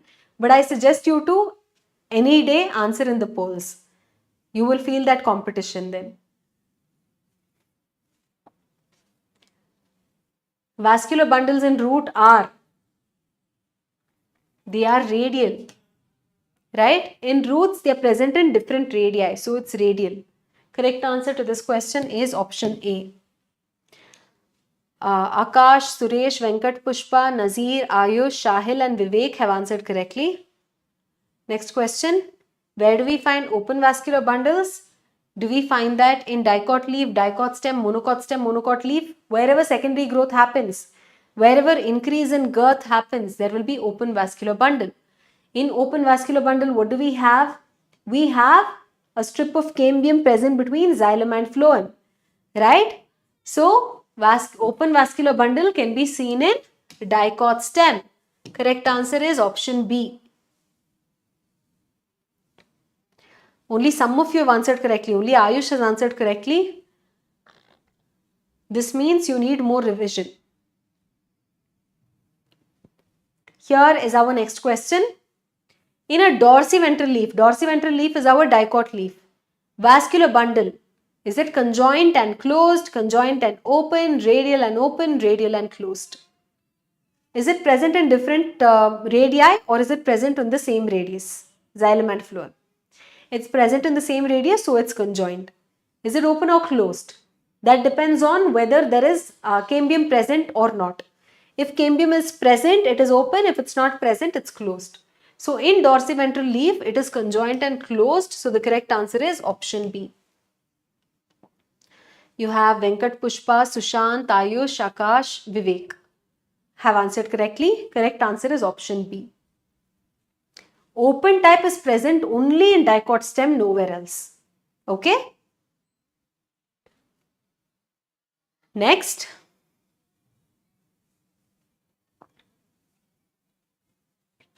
The parenchymatous cells which lie between the xylem and phloem seen in a section of monocot root are called. What did I say it's called? Bast fiber, secondary tissues, medullary rays, conjunctive tissue. In a root, you have radial vascular bundles. In between the radial vascular bundles, whatever you find, what is it called? It is called conjunctive tissue. So the correct answer to this question is option C. Where do we find medullary rays? Medullary rays we find in dicot stem. That is present in between vascular bundles, right? Conjoint open vascular bundles in between that. In dicot stem, that is medullary rays. In monocot and dicot root between xylem and phloem, that is your conjunctive tissue. So the correct answer here is option C. Now let's take a look at our next question. Here, this is a diagram based question. The following vascular bundle is present in. Is it present in leaf or root? First you decide. Maize is a monocot, mango is a dicot. Is it present in monocot root, dicot root? Where is it present? Over here you have to consider how many vascular bundles are present also. You know, here it is radial. So you can right away say it is root. You can eliminate mango leaf, maize leaf. Leaf you can eliminate, right? But how many are present? They are 4. If they are 2 to 4, then it is dicot. If there is more than 6, then it is monocot. Here there are only 4, so it is a dicot root. Dicot root is mustard. So option C is the correct answer. All of you have answered correctly. Wonderful. Venkat, Pushpa, Ayush, Shahil, Vivek, Suresh, everybody has answered correctly. Let's take one more question. Anatomy of a plant organ was observed. They are saying they have observed some plant organ. We do not know if it's root, stem or leaf. It shows presence of protoxylem towards center and metaxylem towards periphery. That means it is endark. Cambium is present between xylem and phloem, which is this plant organ. If cambium is present, you don't even have to think much. Is cambium is present in monocot or dicot? It is present only in dicot, right? So, root options you can eliminate. Monocot options you can eliminate. Is it in dicot root or dicot stem? In dicot root, as it is, you do not have cambium, it only develops later. In between xylem and phloem, dicot stem, you find cambium. So the correct answer to this question is option D. None of you have answered correctly. What is the confusion? I hope you've understood now. It is a dicot stem.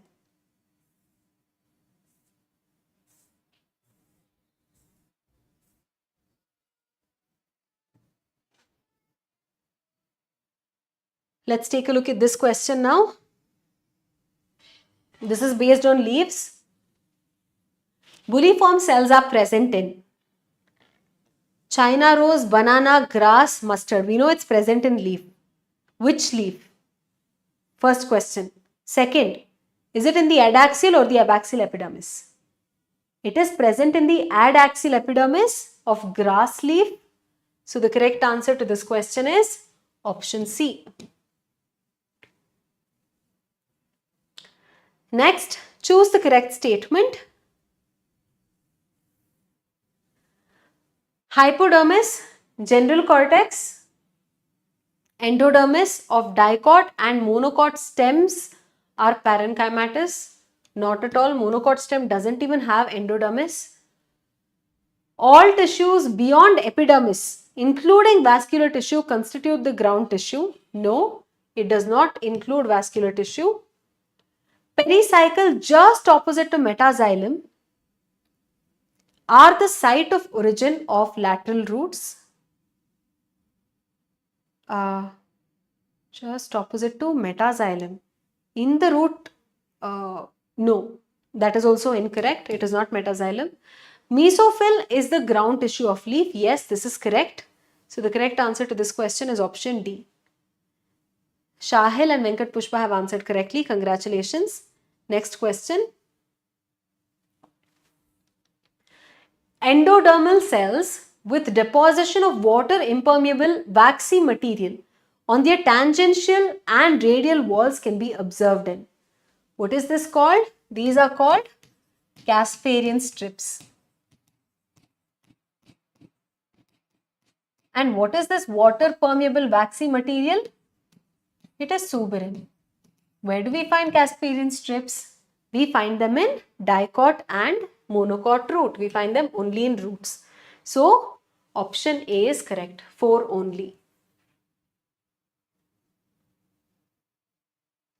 Akash, only Akash has answered correctly. What is the confusion here?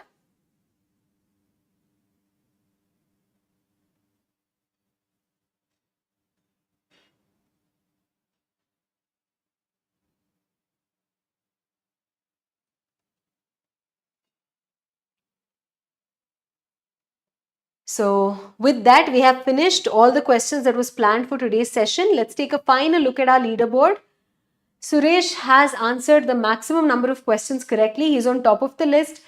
In the second place, we have Akash L, who has been consistently participating since the beginning of the class. Congratulations, Suresh, Venkat Pushpa, Akash. Ayush also has answered many questions. He is in the 4th place. Both Ayush Chetri and Ayush Kumar, both of them have taken 4th and 5th place. Soni, I think she left some midway.